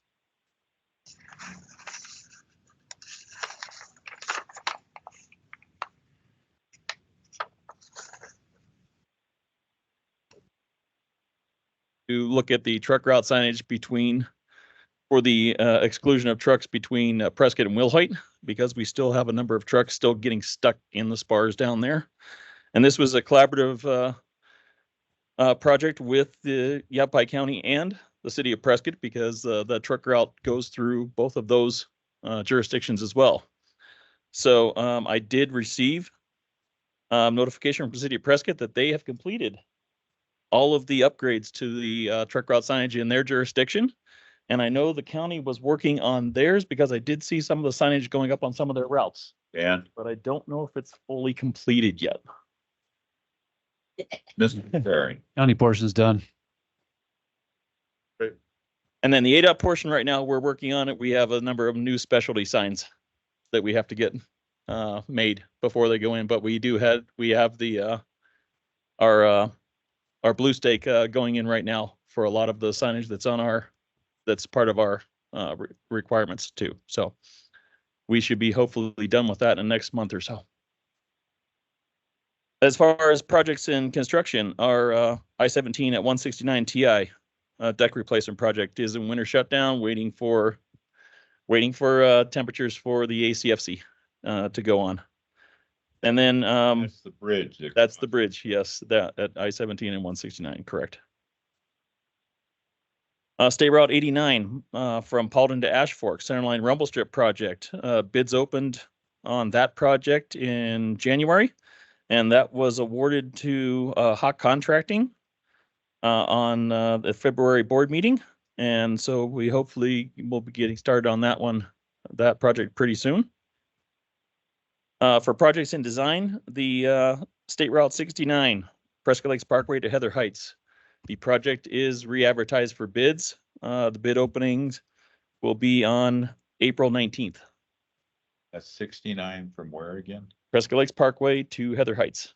That's the widening and the median project. What did you say, Anthony? April 9th? That'll be April 19th will be the bid opening at this time right now. Yes. What about 69 down in Frontier Village? Where are we on that? That's that project. That's that project. April 19th, bid opening. Oh, I'm sorry. I was thinking of something else. Our 169 Grant Woods Parkway to I-17 Centerline Rumble Strip. Still have not heard from our project manager whether we're going to re-advertise that project. That was actually all bids were rejected back in August last year. Only one bid, and the amount over was too much. So yes. State Route 89 at Little Ranch Road, the left turn lane HSIP project. We have completed the stage 4, 95% review. Those were due, our comments were due on February 14th. And hopefully advertise bid in fourth quarter of fiscal year 24 for that project. The 89 at 89A TI on-ramp. 24. Fourth quarter. Fourth quarter 24. Or 24. That's correct. Marlene So that will wants be to know that so she can report it to Paco. So I'll provide a copy of this for the meeting minutes. 89 at 89A TI on-ramp improvements. The stage 2, 30% to review comments were due February 12th. And so we're now working towards the stage 3, 60%. what happened to the money that was originally allocated? It's a duplication of what? Right now, we only have design funding for that one right now in the 5-year program. Did they take it back or what happened? I don't have that answer right now. I can look into that. But is Kevin still with us? Betty, can you find out about that though? Yes, sir. According to the budget, it was reapportioned to other projects. We can get more specific information from ADOT and the state legislature and the governor if you wish, but were they to our projects? That's a good question. We can do a little bit of digging for you. And then our a new one that came up, actually, our Fane Road, a State Spur 89A from Robert Road to Lynx Creek Bridge, AC spot repair and double microsurface project is now being developed and should be advertised in the fourth quarter of fiscal year 24. And then finally, our 69 at 169 roundabout project, now working on stage 4, 95% design for that project as well. That's the end of my report, Mr. Chair. Questions, sir? Don? Anthony, what are the truck signage? What do the signs say? Most of the signage that went up was new truck route signage. In the city's portion, it was on Sheldon Street to direct truck traffic as the truck route to go out towards Iron Springs Road and down towards Skull Valley. The county portion was really Iron Springs Road, Kirkland Valley Road, those intersections, and some. And I think we had a one on Williamson Valley Road to direct traffic onto Pioneer Parkway to get to 89A.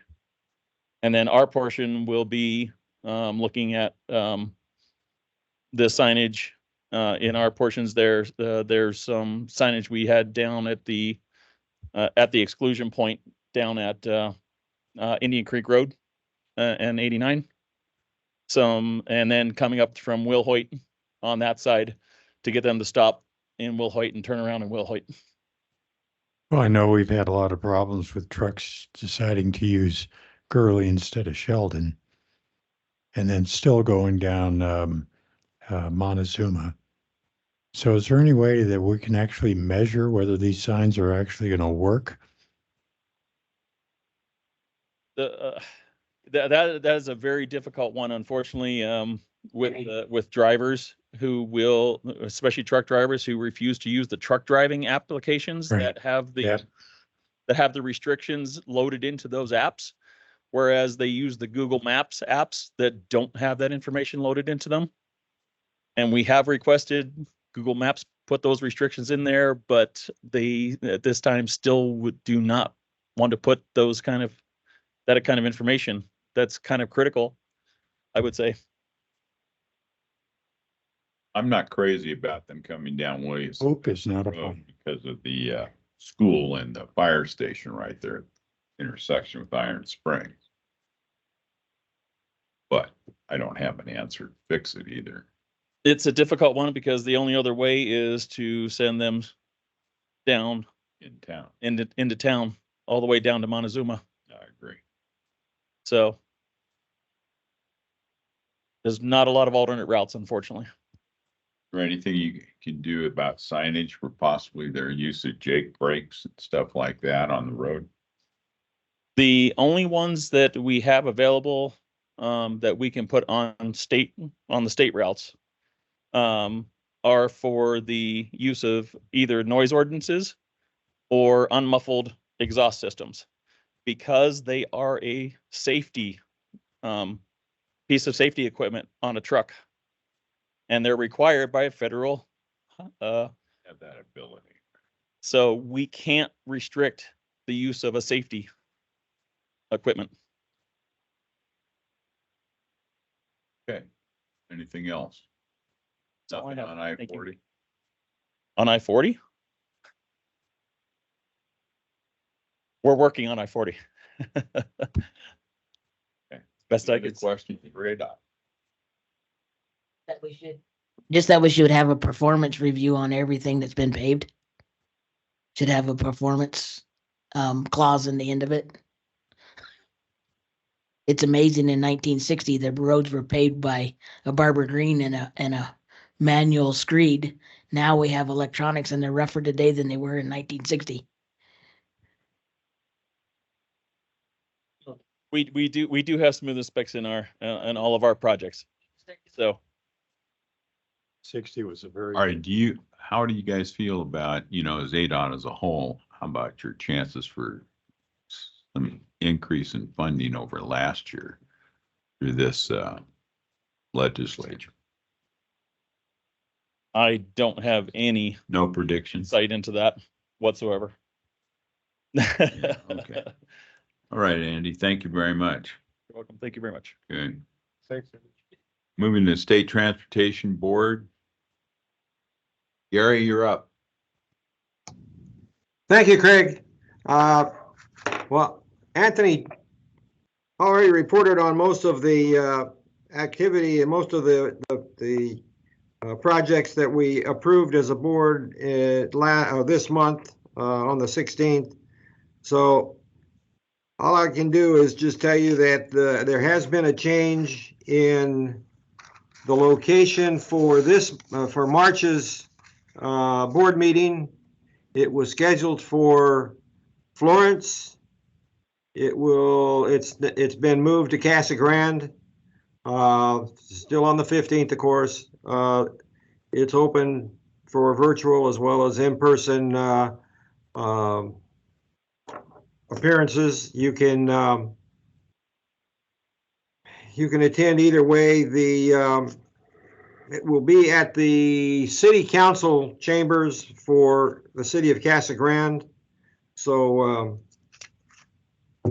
that's about the only news I've got that's different than what's everybody knows. So unless there are any questions, I'll be happy to take any questions. Gary, when does your term run out, by the way? Is it January? Pardon, you were you kind of broke up. I didn't hear the whole question. When does your term on the board expire?